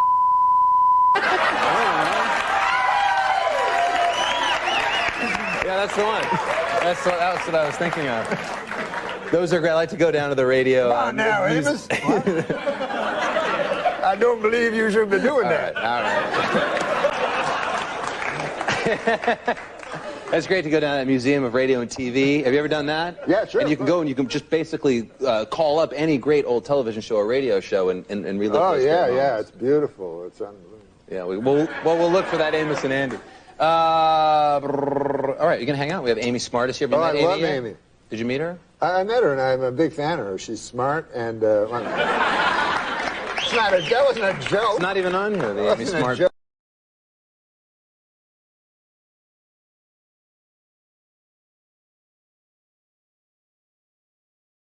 Feelings flowing up and down. Picking up the pieces that you left behind, hitting a new type of flow. Breathing in the smoke and clearing up my mind. The thoughts of you, I never knew what the hell you got me into. What the fuck do you mean? We had our first night at Seaside Heights last night. Yeah, that was great. Drinking that beer. Yeah. Oh my God. Norm and I got to go out last night. Yeah. There's a place called the, what's the name of that? Yakety Yak Cafe? Yakety You guys Yak. know that place here? That was It's fun. like a nightclub for senior citizens. Really, seriously. They'd play like Islands in the Stream. Remember that when that came on? That was crazy. You got a lot of the ladies last night. Oh, let me tell you, man. I told you that one was a dude. I told you, man. I warned you. I know. I was a little upset we're having the barbecue today after that experience, too. But how about when the girl you were talking to, when her teeth came out? It was crazy, seriously. Yeah, I wasn't talking to her during that point. I remember when you tried to put them in, back in her. It got ugly. Hey, also, our question of the day is, and Norm's here to talk about Dirty Work, which we're very excited about. Yeah, it's going to be fun. Tell us a little about just the plot of the movie. It's sort of a revenge. It's a movie, yeah. It's a movie about, I play a guy that opens a revenge for hire business. So I get revenge on people that can't think of them themselves. And you actually co-wrote this movie, and, Yeah. and this idea actually stemmed from you just having a fascination about this idea. Yeah, I love the idea of revenge, yeah. Certainly. Our question of the day is, what's the best way you've gotten revenge? So if you're here hanging out with us, think of some ways that you've gotten revenge. Do you have any ways that you can think of in your own real life that you've... Well, this wasn't my idea, but my buddy did it when we were in college. We sent these dudes at this fraternity that we didn't like a big bunch of donuts, right? And then they ate the donuts, and then underneath the donuts we had a Polaroid of me and my buddy with the donuts on our... That's good. How come we didn't write that into the movie? We did. They wouldn't let us do it. All right, you know, we're gonna show you a video right now. It's actually a breakthrough videos from Madonna. Part of this was shot in our New York studio in Times Square. You can check it out. Here is Jonas Ackerlund directed this video, who did Smack My Bitch Up from Prodigy. If you haven't seen it, it moves rather fast. Check out Madonna right now. Here's Ray LA.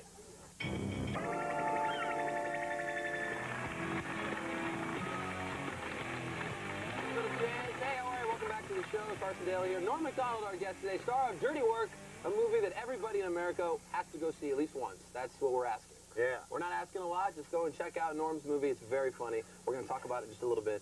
We've actually started yesterday, since Norm's going to be on the show with us all week long, kind of hanging out.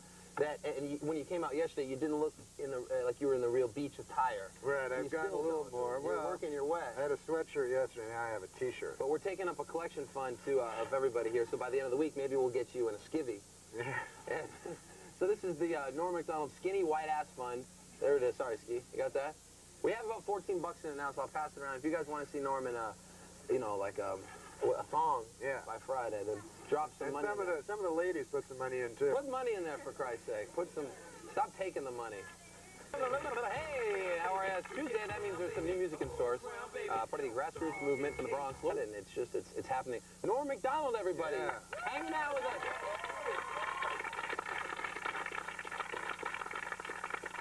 Have they ever raised the roof for you? Have you had that experience out yet? That's pretty cool. I love that band better than Ezra, by the way. Do you really? But you know what band I don't like? Which one don't you like, Norm? Ezra. They're not as good. You said you'd rather play Frogger than have sex. Oh, yeah, well, you have to know Frogger, you know. It's a game. It's an arcade game where a little frog has to go across the river. Yeah. And they have, like, little logs that he has to, and sometimes the log's a crocodile and tries to eat him. You're, like, totally into that? Yeah. Well, I like a lot of things better than sex. I don't care for sex that much. See, that's the thing with me, too, because I'm totally bored. I don't have any... What's the matter? Yeah. It hasn't, like, gotten better over the centuries, you know? It's always the same thing. It's very... Like, I had sex when I was a young man, and then I had it for a while, and then I realized it's kind of always the same thing, you know? There's only a few things you can do. You can go like this and then over, you know what I mean? You go, I'll do this for a while, and then... Do you think that we're being drugged by the government to lose interest in sex? Oh, no, I just think it's a thing that... like, you know, when people go, hey, you know, that guy's he's good in bed, you know? And to me, like, how hard is it? You know? it's not like if you're good in badminton or something, you know, that's a hard thing, badminton. You gotta, and Frogger, you know. But sex, you can figure it out in like 10 minutes, you know. Yeah, and like goats do it and stuff. You know, like goats and pigs and stuff all do it, so how special can it be? Exactly. Show me a goat that can get past the 3rd level of frog. That's right, Nora. That's right. You bring a girl home or a friend over and there's no place for... What? I don't have sex with girls or men. Wait a minute. Norm MacDonald. Norm, you're a sexy dude. Yeah, but I don't have... And you never go out trolling and no girl... Had sex. Well, I realize you're not a virgin. You've got a kid. No. When's the last time you had sex? Probably 10 years ago. Shut up. Yeah, I have sex. I have sex like by masturbating. Yes. Yeah, but I find sex very repetitive and dull and kind of pointless. Your kid. This is a bit. No, it's not. Norm MacDonald. I had a lot of sex when I was a young man. When I was 19 or 20, I had a lot of sex. And it's just the same thing over and over. Right. It feels really good. So start from the beginning and do it again. I mean, why wouldn't you? Is it too much work dealing with ice cream? Eating ice cream is really good too until you're tired of it. You know. And the next day you try a different flavor. There's thousands of flavors of ice cream. But not of women. Do you go to hookers ever? No, I've never been to a prostitute. This attitude you have could be said for anything, though. I know. For anything. You do for more than once. anything. Yeah, well, I don't do very much. You just don't like people in general. Yeah, you hate people. Or you hate women. Oh, no, I'm fascinated by people and by women. I'm just saying I don't need to, don't chicks throw themselves? I would think that after a show, you're hilarious. And well, some to tell chick you is the like, truth, listen, I've always been fascinated. To tell you the truth, I find sex to be a very filthy act. Are you a germaphobe? No, I don't mean filthy. I mean filthy in the sense of shameful. Really? Were you raised Catholic? No. Oh. He's doing a bit. No, I'm not doing a bit. I find it really hard to believe you haven't had sex in 10 years. I think I think that sex is shameful and that people have sex knowing that it's shameful. And again, it's like death. They just live in this fool's paradise where they pretend it's not. I mean, obviously, people don't have sex in public, so there must be some shame. Some people do. But it's because you don't want to be caught in that compromise. You know, you're not exactly at your most attractive when you're having sex. There's all these. Well, there's social norms. You don't go to the bathroom in public either, but I'm not ashamed of that. Exactly. What? I'm not ashamed of going to the bathroom. It's part of taking in to stay alive. You have to evacuate. I'm not ashamed of that. That just comes with the territory. Of course, and you have to ejaculate too. But I evacuate and ejaculate in private. I don't evacuate in front of another person. That's exactly what I'm saying. So you're not ashamed of it. You do it in order to... I am ashamed. But he is ashamed of it. That's why what I do he's it saying. alone. Do you evacuate in front of people? No, but I'm saying I'm not ashamed. It's just not polite. It's not a social. It's something that you share with somebody else. I mean, are you? Is it a fear of intimacy? Do you not let anybody too close? No, I'm not afraid for them.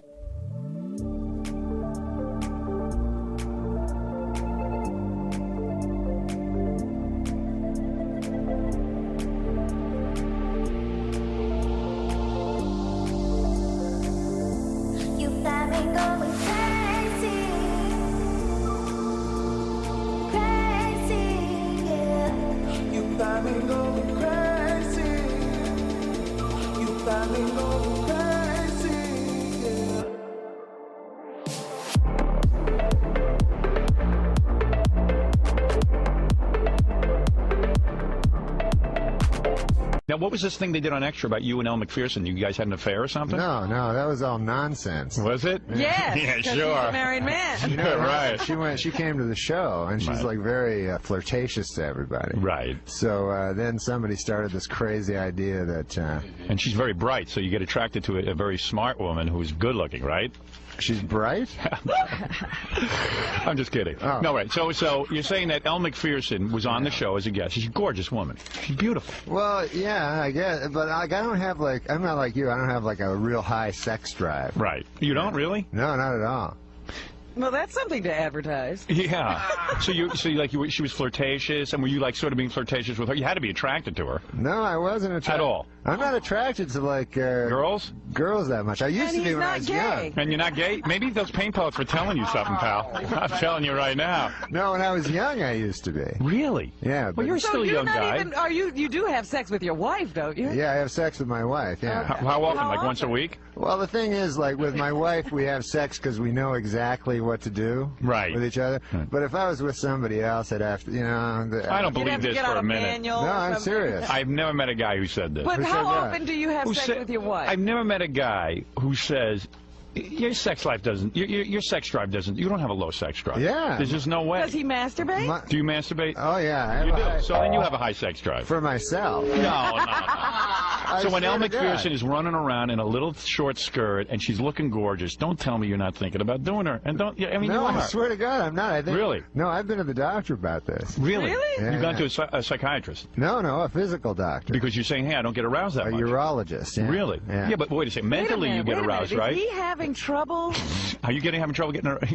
I'm telling you, you're gay. No. Wait a second. You're telling me. No, I can masturbate as much as anybody. Okay. No, not as much as me. No, believe me, don't take that challenge. He has more free time, I bet. Wait, Norm, I don't understand something. What? You went to a doctor, you said, hey, what's with me? I'm around Elle Macpherson and I'm not getting aroused. No, I didn't mention her. Yeah, but and you started to get concerned that, hey, why am I not getting aroused around these beautiful women? Yeah, because I used to always get aroused all the time, no matter what. Like I could see a giant fat woman, like part of her ass. Right, and you get excited by that. Yeah. Are you on medication of any kind? No. I just now I'm just. Do you need that testosterone patch or something? Yeah.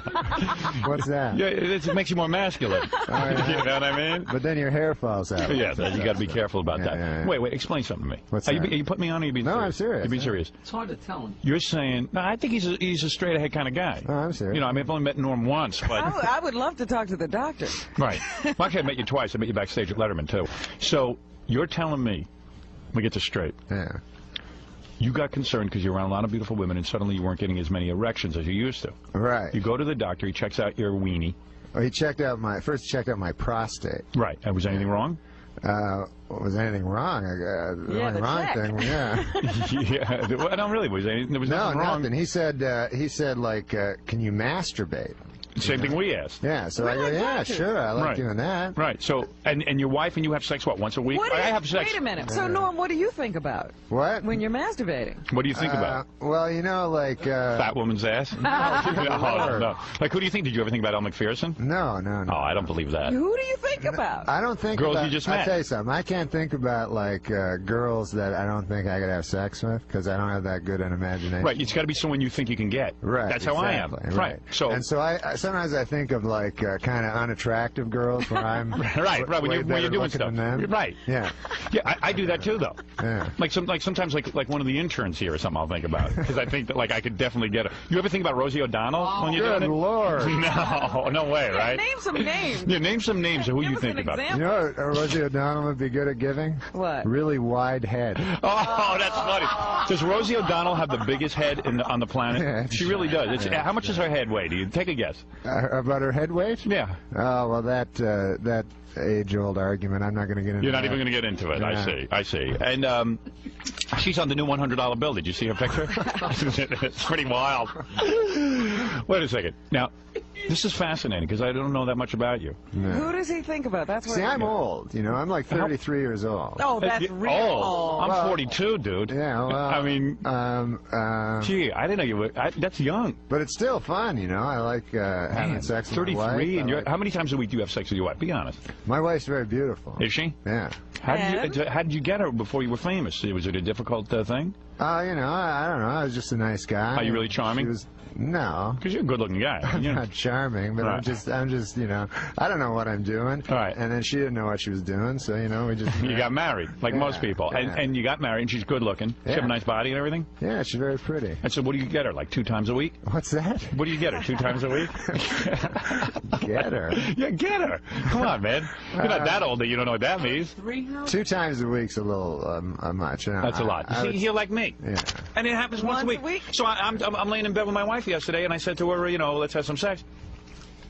She said, Saturday night I'll come visit you at the movie, and we'll have sex there. Really? Yeah. She's waiting to come visit you. It's Saturday night. Saturday night is when I get sex. Then I watch you. That's like Archie Bunker or something. I usually get it at 11 o'clock, and by 11:30 we're good. And, we're all cleaned up. We're laying in bed, and we're watching Saturday Night Live. That's it. So, yeah. So you have like specific days. Yeah. That's kind of sad. Oh, so you do it spontaneously. Spontaneously but every once a week. 3rd year. Right. So you might actually, you don't know when it's going to happen. Boy, that's exciting. It could happen anytime. Yeah, wait another couple of years. You'll be down to a Saturday night.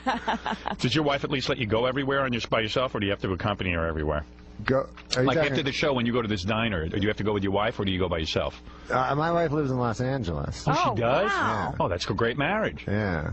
Well, I go back to Los Angeles. I'm only here like when I do the show. Oh, really? But don't you have to be here to write and stuff? Yeah, but that's only 20 weeks a year, and then the rest of the time I'm with my wife and kid. Oh, that's cool. Yeah, that's great. Also, you get a nice little break. So you were here alone, and Elle McPherson's coming on to you, and you had a little affair with her. Good Lord, no. I don't know, man. No. You know, he's setting himself up as a challenge, saying it's hard to get him aroused. Women like Do you hope each week for an ugly female co-host on Saturday Night Live so that you don't have to fall in love with her? Oh, man. What a... One more thing about my impression of you that I just recalled. What?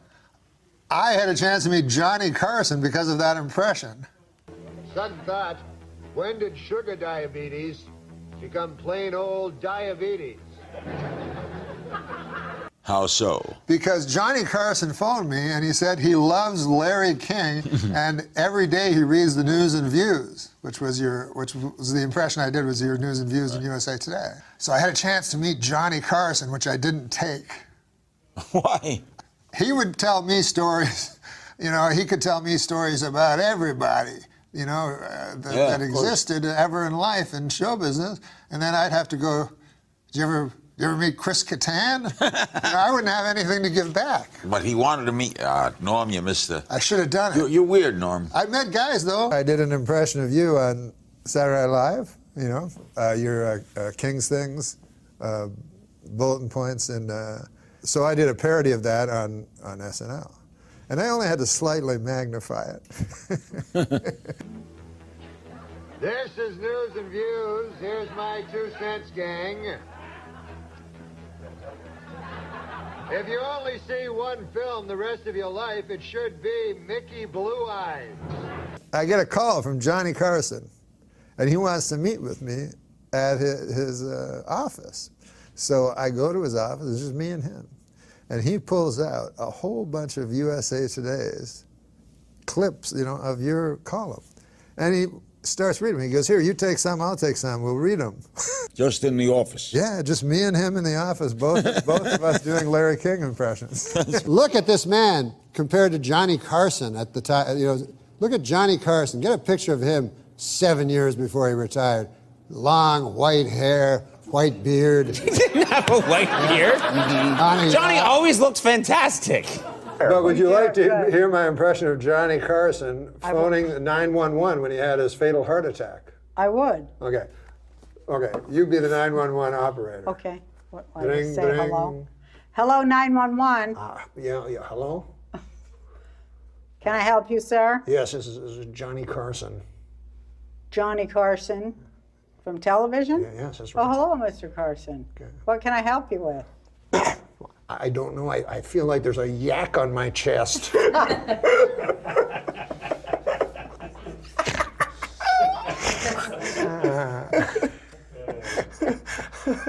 did have a lot of yak jokes, didn't he? Well, have I ever done my Johnny Carson impression for you?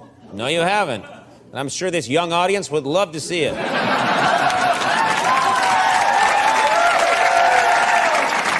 You can play along. You can be the 911 operator. This is Johnny Carson when he was having his heart attack. You be the 911 operator. Yeah, okay.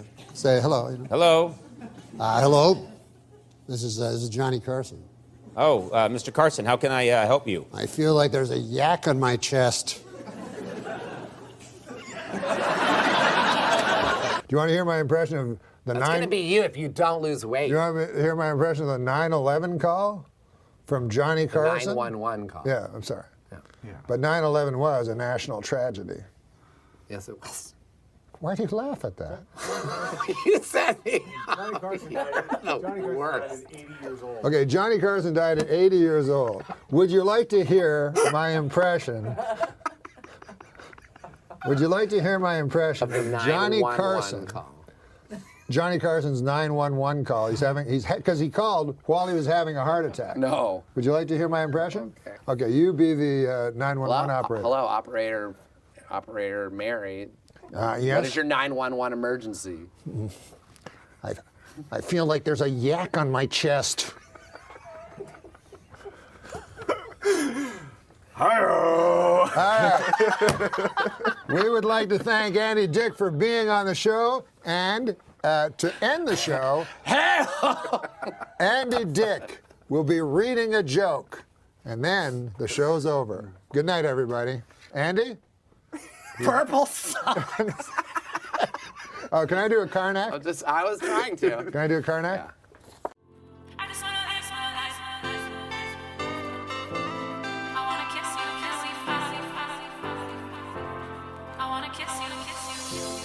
Told me that we should go our separate ways, but now your life without. That's what I was trying. Now, do you know how to be Ed McMahon during this? Well, you have to read. Okay. Mount Baldy. Mount Baldy. And you read. No, then you have to say Mount Baldy. Mount Baldy. Mount Baldy. Yeah, Mount Baldy. What did Yul Brenner's wife do on their wedding night? Hey, you're big on Twitter, which I love. I love Twitter. Do you like Twitter? I like it. I have 2,450,000 followers. I love that. Yeah. Oh, yeah. I edict to them. I enjoy more it than Jesus. Hey. Yes, I'm sorry. I know you got into Twitter, but last night I got into a bit of a Twitter war with my followers. Followers, it ends up they all fucking hate your guts. But I maintain, I watched this Liberace movie. Okay. And he's making out, it's, it plays him? Michael Douglas. Yes. First of all, has pussy cancer in his throat. Is making out with Matt Damon. The Academy Awards were on, so I said, oh, fuck, I'll just watch the Academy Awards and I'll tweet all the time, all the way through the Academy Awards. And it was so fucking fun. You liked it? Oh, my God. You got hooked. Were you vicious to the people up there? Did you find the Academy Awards boring? They were the worst fucking Academy Awards ever. Ever, right? Yeah. And did you write that? Were you honest with the people? A couple of times, I had a couple of ones that were maybe mean. Like I said, by the time this is starting to drag. By the time the dead guy montage fucking shows up, Kirk Douglas will be in it. What was the line you had about Gaddafi? Gaddafi was the poisonous tyrant Muammar Gaddafi. The psychopath is missing. Geez, I hope he's all right.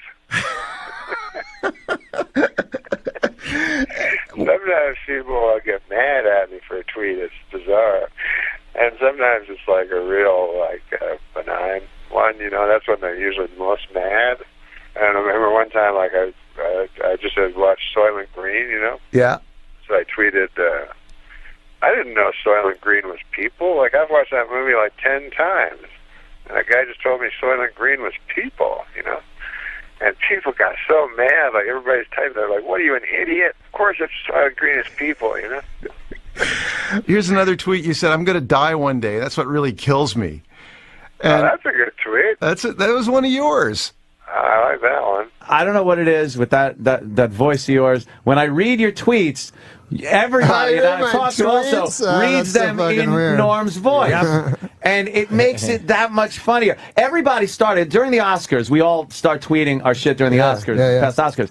And one of my buddies, Travis, actually retweeted and said, you gotta follow Norm MacDonald. And I'm like, I didn't even know you were on or shit, so I started following you. And they were hilarious. Like the funny thing, when are you going to thank the computer? Every fucking tweet.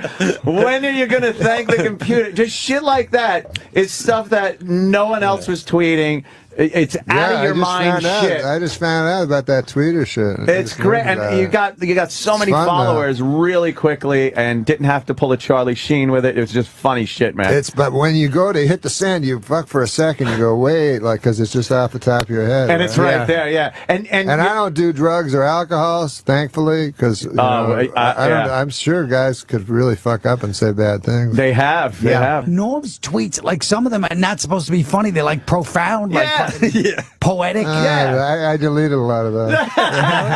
Because I'd read my responses, they go, you fucking asshole, you're funny. I'm like, that's just it. You can't stop being like, if you're funny and then you got like a serious comment, like I would tweet some ridiculous shit, but then I'd go like, Obama gave a speech, let me give a little feedback on what I believe of Obama. You racist fucking conservative fucking rich motherfucker. Some people too fucking think it's serious. Like I tweeted one that I said my something, I don't know. I said like my father was brutally murdered last week, and it's only now I can look back and laugh. And then these people would fucking answer.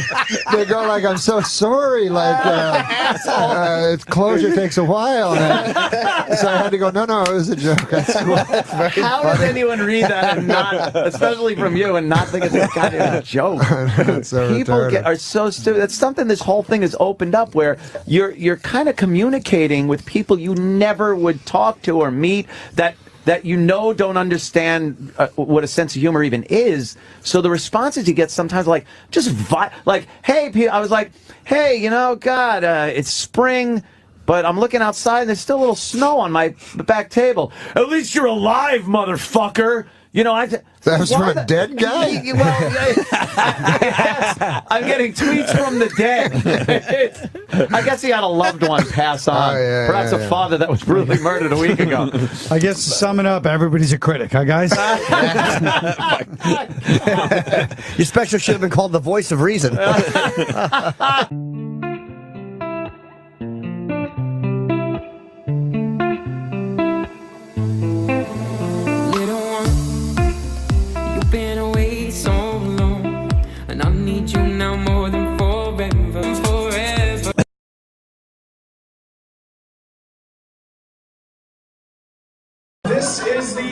This is the Twitter award for Best Hall of Famer.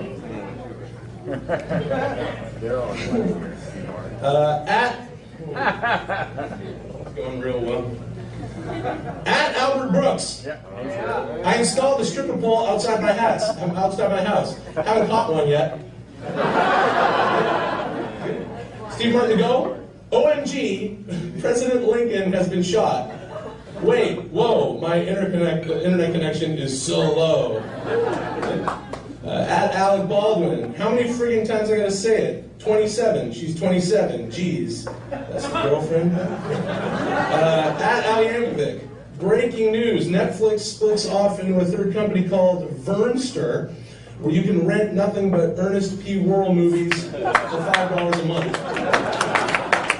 And at Norm MacDonald, rest in peace, Amy Winehouse. We lost a true heroin addict today.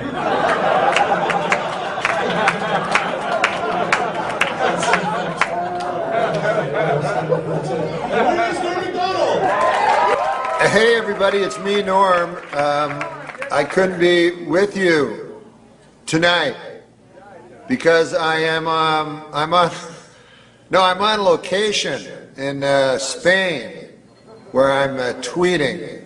In Madrid, Spain. If that's a city that's in Spain, then that's where I am. And but I'd like to thank National Lampoon for the good people there what did they do? They took a once great franchise and burned it asunder. So I'd like to thank them, and I'd like to thank everyone that helped me win this award, except there aren't any, because it was just me and a computer. I would like to thank the computer. What else? Let me think. It's pretty cool, you know, how far technology has come. Like you people are probably saying right now, hey, look, Norm has hired an entire film crew in Spain, and now he has filmed himself at great expense and has sent the reels over to the United States, and now, but no, you could not be wronger. I am doing this on a telephone. What make you of that? I know, you're saying, hey, Norm, that cannot be right. A telephone is used for telephoning. People take a telephone and they telephone other people and they say, what time is it there? Where you are with your telephone, because it's not the same time here. But that is just the sort of Philistine pig ignorance I've come to expect of you animals. The fact is, welcome to the future. That's all I can say. Welcome to the future. And I myself love Twitter. I follow everybody, you know. I follow Shelby Firo, who, you know, who has her amusing, is angst a word? I've heard that word before. And I direct messaged her once. That's a true story. And she direct messaged me back. And it was either her or Chris Hansen. Who knows nowadays? But you can find anybody on Twitter. And I enjoy Eddie Pepitone and his tweets, which look to me to be the longest suicide note in history. But thank you for the award. And God damn, I'm telegenic.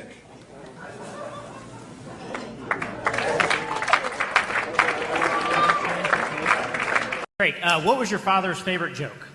My father's favorite joke? Yep. Well, he had a joke, roses are gray, violets are gray, tulips are gray, because I am a dog. Thank you. That was close. That was fast. Yeah. You have a favorite quick joke of your dad's? Sometimes he would go, try to think of the guy's name. He'd go, there's a fella named, what was his name? I go, it doesn't matter. So he goes, a fella, Bill, and he couldn't remember. So he went to the doctor to get memory pills, and they worked. And then his friend come over, Elmer, he says, what were those memory pills you got? I want to get them. What are they called? Oh, Elmer says, I can't remember. He says, what's the name of that flower? The other guy goes, I don't know, there's lots of flowers. A tulip? No, Elmer says, that's not it. It's, you put it in for, a carnation. No, Elmer says, that's not it. Long-stemmed, you know, romantic flower. Oh, a rose. Yes, Elmer says. Rose. What was the name of that medication the doctor gave me? You want to hear my dad's favorite joke? Yeah. He says he was from the farm, you know, and he says a guy comes from the city. City slicker comes and he buys a farm, and the farmer next door comes over to him and says, "Hey, now, would you like to come over to my house tonight? We're going to have a big shindig for you because you know we're neighborly here." And the city guy said, "Well, this is something that's I really like, you know, that this is why I moved to the farm to have things like this, you know." Guy says it'll be a hell of a big party, you know. He goes, it'll be, you know, a little drinking, a little fighting, a little fucking, you know. And the city guy goes, well, that sounds good. What time should I be here? And the farmer goes, anytime you like, just the two of us. So they would drink, then get in a fight, and then fuck. It's your dad's favorite That was joke. my dad's favorite joke.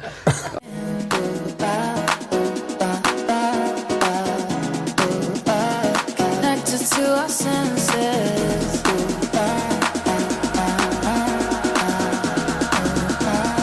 Found a way to let you in. This Saturday, I don't know if you're aware of it, was 420, and so it was a madhouse over there. It's April 20th? No, 420. Yeah, it was April 20th, but 420. You know 420. No, what's that? How do you not know? You've never heard of 420? No. Well, it's a big deal. I mean, it's real popular in the culture right now, and everybody's wearing 420 shirts, and you see 420 bumper stickers, and everyone's talking about it.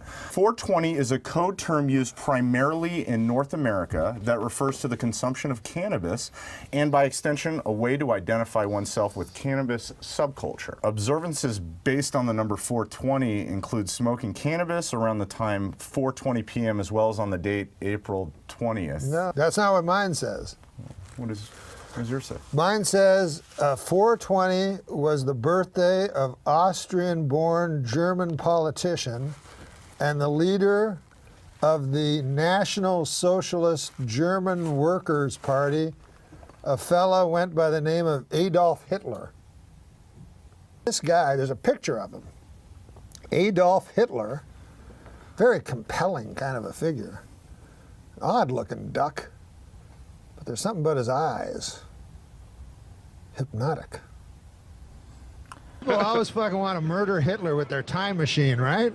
But then I feel if I got back there, I'd be afraid of falling under the spell of his fucking beautiful eyes. It's true. Anyway, a widely discussed story says that a group of teenagers in San Rafael, California, used the term in connection to a fall 1971 plan to search for an abandoned cannabis crop that they had learned about. Huh? His eyes are almost entirely black. Hold the fort. He hated Jews. These guys, they plan to meet precisely. You know what he reminds me of? Huh. Dave. My best your friend buddy. Dave. Yeah, I know Dave. That guy hates Jews. He sure does. I hear about it all the time. I'm thinking of breaking up our friendship. It's probably a good idea.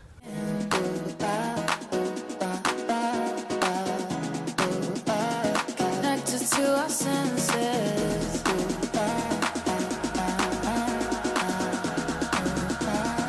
Found a way to let you that we share. You know what? I'm sick of these kind of characters. I think we should kill Hitler. Me and you go suicide, kill him.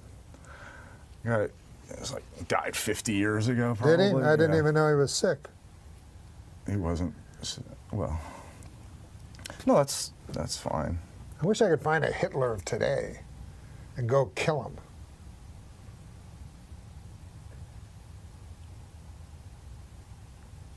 You know, I'm old enough to remember back to simpler, more innocent times when the worst thing you'd hear about the news was hijacked jetliners flying into buildings. Oh, now, Gilbert, you're going to get into trouble again. I spoke to Johnny. Oh, He loved it. Is that right? Yes. He goes, oh, that's a funny joke. Yeah, I'm not bringing up the fucking tsunamis. No, but how much money did you lose on that? A lot more than we lost with the Mangrave. The Aflac duck. Yes. Did you lose a lot of money? No. In future. No. It was $5 a commercial. That's more than we got for the Mangrave. Oh, I bet that was a lot of fucking money. I want to return this duck. Why? It's very annoying. It just says the same thing over and over again. Go ahead, say it. Say it. Just once, say it. What? What about him? If you're hurt and can't work, you get cash for bills, rent, food from Aflac. Okay. Aflac. If you're hurt and can't work. This is much better. At least I learned something. Because it was set, right? You didn't have, would you go in and just do a whole year's in one? No, they'd have me come in each time to do new ones. Oh, they would. And then they wound up firing me, getting a new guy to imitate my voice for less money, thus bringing closure to a horrible tragedy. Now, I got to talk about your commercials, of course. Now, there's many. MTV, Pepsi, Subway, Windows XP. And, of course, there's Affleck. Yes. Now. Why, did something happen? Affleck the Duck. You gotta check Twitter. You're the voices of Affleck the Duck for 11 years. 11, yeah. 2000 to 2011. This has to be the easiest money. Do you go in just one time and you did the voice? Or No, you have to come in each time and keep recording it. Right, keep it fresh. And yes, because each commercial sounded so different. Right. So what eventually happened, they fired me. So there was a tsunami in Japan. You might have heard about it. Now, at the time, do you realize that Affleck does 75% of their business in Japan? I found that out soon enough. Oh, yeah. You think they could have told you that? I done found that out. So the Twitter account, @RealGilbert, oh, believe me, he makes it clear, too. Oh, it's real. Not even Joe Schmo. I'm going to have fun on this. It's me, Real Gilbert. He writes, Japan is really advanced. They don't go to the beach comes to them. What do the Japanese have in common with Howard Stern? They're both radioactive. What does every Japanese person have in their apartment? Floodlights. I just split up with my girlfriend, but like the Japanese say, there'll be another one floating by any minute now. I do remember he was tweeting so much, my lights started dimming. Yeah. See, but you notice when you were reading the tsunami jokes, everybody here was laughing. Yes, that's true. And see, that's the thing. That's what matters. You know what else? Right. Yeah. None of us were getting $1 million. Yeah. And also, we waited a good 48 hours afterwards. Oh, yeah. Well, that always got me when they say too soon. Why is it okay later? Yeah, because it's like, you can make a joke about the Titanic now. Right. And it's like, I'm thinking, so if you make a joke about the Titanic now and you're a good person, because you didn't do it back then you're saying, okay, I waited, fuck those people who died on the Titanic. I think the rule is, as long as the Red Cross is still looking for money specifically for that disaster, you gotta wait on the jokes. Right, if the 800 number pops on the TV every other hour, who do you use for insurance? Progressive! So you can do Blue Cross Blue Shield! You're very versatile. You would like people to know that. Allstate! I meant to say Shudini. Shudini. It's no Ford Fairlane. Where is he, Shudini? Yes. No, I haven't. Do we have a copy of that God commercial? damn, I wish we could. We're going to get one. In it, Brent's going to get a copy of Shudini. And what was it? It was a great... Oh, wait, yeah, it was like a fake infomercial, right? Yeah, Or was it a real infomercial? Oh, my God, that was real? And it's like, what was the catchphrase, though? It's like a shoehorn. On a stick. I can't believe that was real. They would have these old people trying to put their shoes on and off and falling down dead, like, they a look of terror, and then falling to, and, you go, oh, how many old people die from putting their shoes on? And some people, if you're cynical, you might go, well, why don't they sit in a chair when they put their shoes on? But it's just, your shoes on is a backbreaking chore. One wrong step, you could end up on the floor. And trying to get them off can hurt even more. Well, now there's Shudini, the world's first shoehorn that lets you get your shoes on and off with ease. Shudini has a telescoping handle that gives you the reach you need, so you can slip your shoes on without bending over. And unlike regular shoehorns, Shudini has a patented grip clip that holds your shoe in place while you take it off. Just slide it in and slip them off. Shudini works with all your shoes. You can even use them on sneakers. And just look how easy it is to put on and take off dress shoes. Even when they're laced up. No more wrinkled clothes trying to get your shoes on. No more scuffing and damaging your shoes trying to get them off. Shoedini is perfect for anyone with arthritis or back pain, especially those with limited mobility. Plus, the grip clip lets you pick up your shoes off the floor without bending over. So stop bending and struggling with your shoes every day and get them on and off the easy way. Get Shoedini right this second. Come on, please. It's not just a shoehorn. And look it's at that, a shoehorn like on a erotic stick. look when she So pulls call the now thing and out. get your Shoedini for just $14.99. You'll also receive our shoe renewer, the one-patch clear coat refinisher that works on any color to keep your shoes looking fresh and new. Plus, it's great for restoring handbags too. A $15 value free. But call right now and we'll double the offer. How Just much pay does a thing like shipping. that That's pay? right. You get 2 Shoedinis and 2 shoe renewers, all for only $14.99. Yeah, it was. Well, it has that hook that I liked. Yeah. Yeah. But seriously, what does something like that pay? That wasn't bad. Yeah.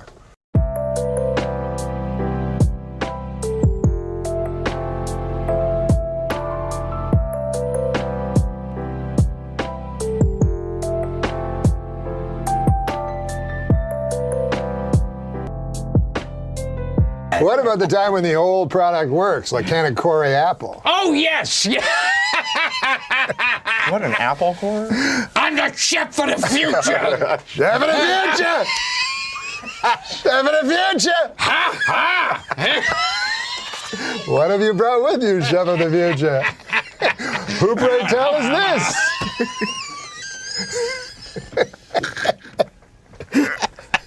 I envy you because you have, obviously, you're a more enlightened person. See, I think of sex as a shameful, filthy act. Catholic, are you? No. Oh, where have you picked this up? I grew up that way, and On the farm, watching animals doing it in rural Canada. Sow. A moose being Sow. ransacked against Sow. some timber. Sow. Sow, a sow. Sow. They, listen. We were pig farmers. They're not gracious creatures when it comes to conjugal matters. I've recently had an Worst interaction. oral sex you could imagine. Horrible gums, sort of yellowing molars. I would never engage in sex with anything porcine. I see once, I went round a friend's house, they had a pig, they thought it was an angle. I go, it's like, they goes, oh, the pig's coming out, and I could hear it. So this sort of desperate respiratory announcements preceded its arrival. It come out, blind it was, shuffled out at me, and they went, with a pig, and you'll know this being from the world of pig farming, they said never take a step back once that pig comes out, otherwise the pig owns the hierarchical status between the two of you. In fact, take a step towards the pig. Never did I deny my nature more, I'm a vegetarian, than stepping towards this unholy looking creature. It is. I did it anyway. It is an unholy creature, for God's sake. Jesus threw the demons in them and let them go over the cliff. Jesus thought that they were simply a receptacle for demons. And then even then, get them over a cliff. It wasn't like let them live in the barnyard full of demons. Got rid of them, executed them. So for me, I got no, as a vegetarian, I love all of the animals, but pigs. I will tell you my idea about vegetarian. First of all, let me say, I once saw a video, and I don't search out these videos, but when guys show them to you, they go, you'll want to see this, and you're like, Jesus. And then there's no one seeing it, But it was a guy a pig having sex with a lady. I've seen that. And they have prehensile penises, don't they? They do. Like corkscrews. It's like their penis is its own independent entity trying to get away from the pig, which all of us can identify with. Ghastly little But creature. I felt sorry for the pig, because here's the pig having sex with a beautiful woman, then they throw him back in the sty, You know what I'm saying? It's like a cruel thing to do. It's like the midpoint of trading places. It's a very unfair thing to do that. During the break, he's become even more funny and famous. Now, you recently gave a speech at the University of Iowa, and I'm told that 80% of the audience walked out.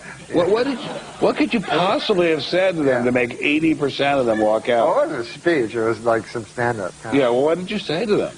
I was just talking, I don't have my stand-up act. I just talk about whatever I'm thinking about lately. But what'd you say at the to time, them? it was about having sex with an animal. Uh-huh. But it wasn't like weird. It was like I'm not in favor. I'm not in favor of it. But I was just talking about it because I thought it was odd. Like they have a word for it, bestiality, and nobody I know has ever done it. Nobody I know, you know what I mean? I've never known anybody that's ever known anybody that's ever had sex with animals. But a lot of people are having sex with animals on account of they got that word, bestiality. It's in the dictionary. It ain't easy to get a word in the dictionary. So somebody's doing it. Somebody's got to be going, hey, man, even if some animals, hey, we got to come up with a word, whatever. So I can't remember what joke, but it was some joke about, like, I said, I feel sorry for the animal because, you know, they get to have sex with a super hot lady, and then the next day they bring him back another pig. You know, because the pig initially, he was having sex with another pig. He didn't know. He was, hey, this is a nice looking thing. But then they go, you know. And then I also said I feel sorry for. Imagine if you watch one of those video, you know, of a guy, a pig having sex with a woman, and then you recognize that, hey, isn't that woman that wouldn't go out with me?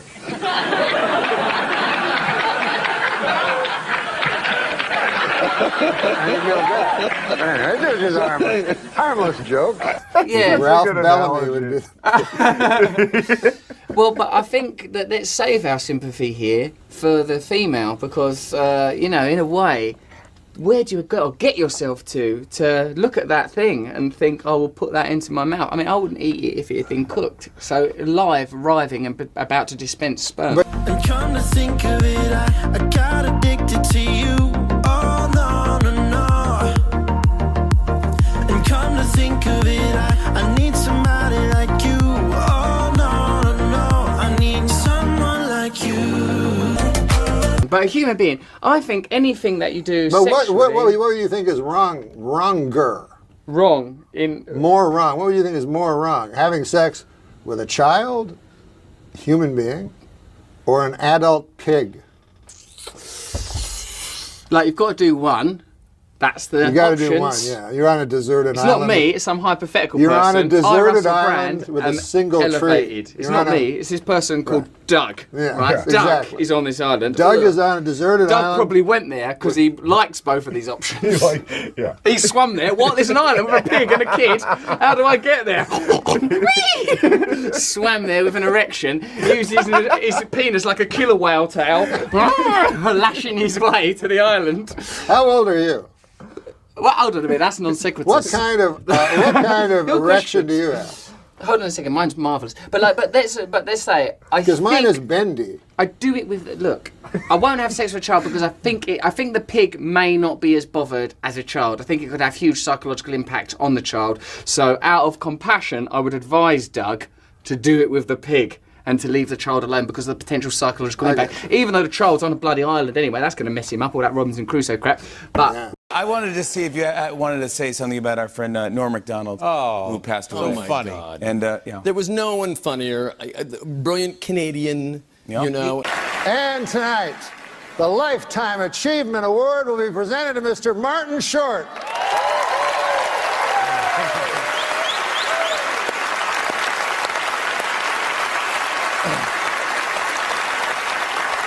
It's the Academy's way of saying, thank you so much, we've had enough.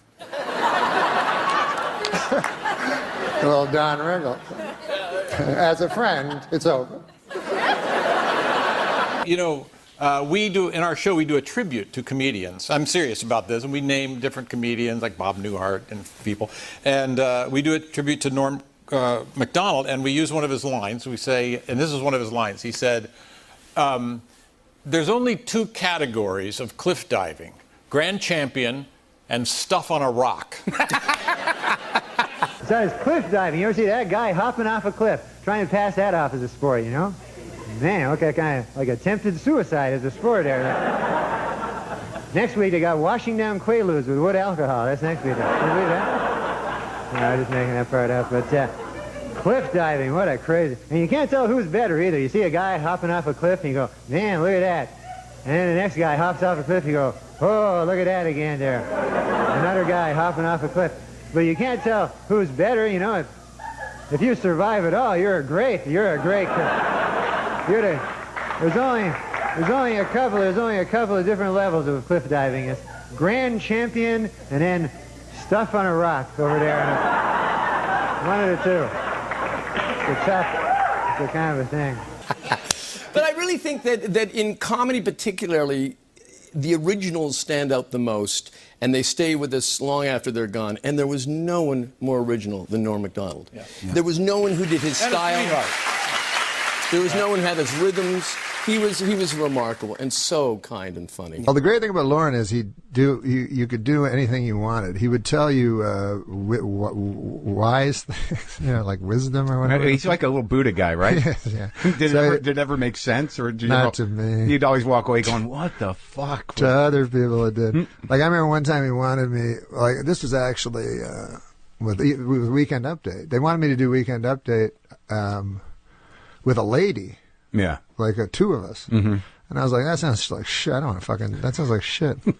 Like, I'm like, if there's a lady and a dude, like, what are we making fun of local news? What the fuck is that? He's like, no. He's like, you'll be, he had some crazy, he goes like, I think he liked me because I didn't understand what he was talking about all that. And he goes like, you'll be Fred Astaire and she'll be Ginger. You'll give her the sex, a comedy, and she'll give you the sex. And I was like, the dancers? What? And I didn't know what he was fucking talking about. Yeah. So anyways, I go, I don't want to fucking do it with a lady. Let Franken do it. Yeah. So Franken was going to do it? Yeah, it was Franken, me, or somebody else. So I didn't care that much about it. So because I could just do stand up. But anyways, what happened was funny. Like Steve Martin walked in because he was hosting. Yeah. And Lauren, to embarrass me, went, let's see what Steve thinks about it. And Steve Martin doesn't give a fuck about anything. So, but he goes, Norm wants to with the lady, and what he thinks. And he does this big, long spiel, and Steve Martin's completely uninterested. Been dragged into something he wanted no part of. But luckily, he fucking just said out of the blue, he goes, oh, fuck. He goes, I did this award show with some broad, and they paired me up with her, and she fucked everything up. Like, I guess they stuck him with something. Yeah. So then Lauren goes, there's some support from an unexpected place. And that's how you got the solo update? Yeah, Steve Martin, because he was such a hero to Lauren. You had a bad experience with an award show, and you get to run the solo on the update? Yeah, it was awesome. That's a fucking good moment. But I would have been in big trouble with a lady. But then later they did it with a lady and a dude. Because he kept saying, remember, because I know Saturday Night Live, like all of us, right? Yeah. And he was like, remember Jane and Dan? And I was like, that was shit. Like, I remember Jane, you ignorant slut. Right. But I also remember all the rest of the fucking shit. Like, he had a hat on and pretended to be from like, they played characters. Yeah. And I was not interested in that because Dennis kind of changed it to Dennis Miller where you do jokes. Where you do jokes. And you're not doing a parody of a fucking... And finally, comedy legend Jerry Lewis. Joy and a thrill and all good stuff it is to be here. It's super duper. Good luck. And we're going to need it. All three of you. The answer is John Travolta learned how to dance for this 1977 hit movie. Mr. Lewis. If I remember correctly, Alex, that would be Dancing for Ladies!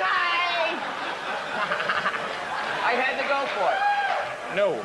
That is incorrect also. What is Saturday Night Fever? Oh. The answer is Popeye is this sort of man. Mr. Lewis. I got the answer, Alex.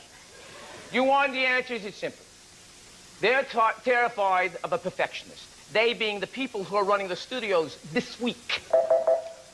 Jerry Lewis has wandered off somewhere. Let's see if he had anything. Apparently his answer was an outline of half of his hand.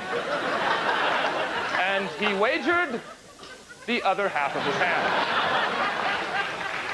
That's beautiful. Well, I'd like to thank all of our celebrities for joining us this evening. I was in the little boy's room. Oh, boy, I didn't mean to do that. The sketch that you got on the air, and you say in your book, hey, I didn't originate this sketch. I kind of stole this sketch with permission. But the famous Jeopardy bit. Yes, Jeopardy sketch. Where you play Burt Reynolds, and you say Will Ferrell was key to that sketch because he played such a great Jeopardy host. Yes. But that thing was one of the most popular sketches, and you pitched that, but you admit in your memoir that, hey, that's something I got from SCTV. Yeah. And I waited till Martin Short was a guest on the show, and I pitched it and said, can we do the Jeopardy thing? Yeah. They did a sketch on SCTV when I was a child called Halfwits, and it was it even Alex Trebek was in the sketch because he was a Canadian, and it was. It was just these kids. It was when two schools would fight each other, and so it was real stupid. So I always loved that show, and I said, Celebrity Jeopardy, they always ask such easy questions, and the celebrities are all so stupid. It would be great to do it. Unfortunately, they've already done it, and I feel like I shouldn't just steal a sketch. Right. So when Mr. Short came to do the show, who later became my friend, I said, who wrote that sketch? And he said, Eugene Levy. And I said, maybe we could phone him, and get permission. And so he said, yeah, we'll do a conference call. And I said, no, I'll phone, I'm a man, Yeah. So I phoned Eugene Levy, and I asked him, I told him the whole sketch. I said how much I loved the first one, and I asked permission, and he was kind enough to give it to me. There was no better show than that SCTV. That was unbelievable, God, right? It was amazing. Unbelievable.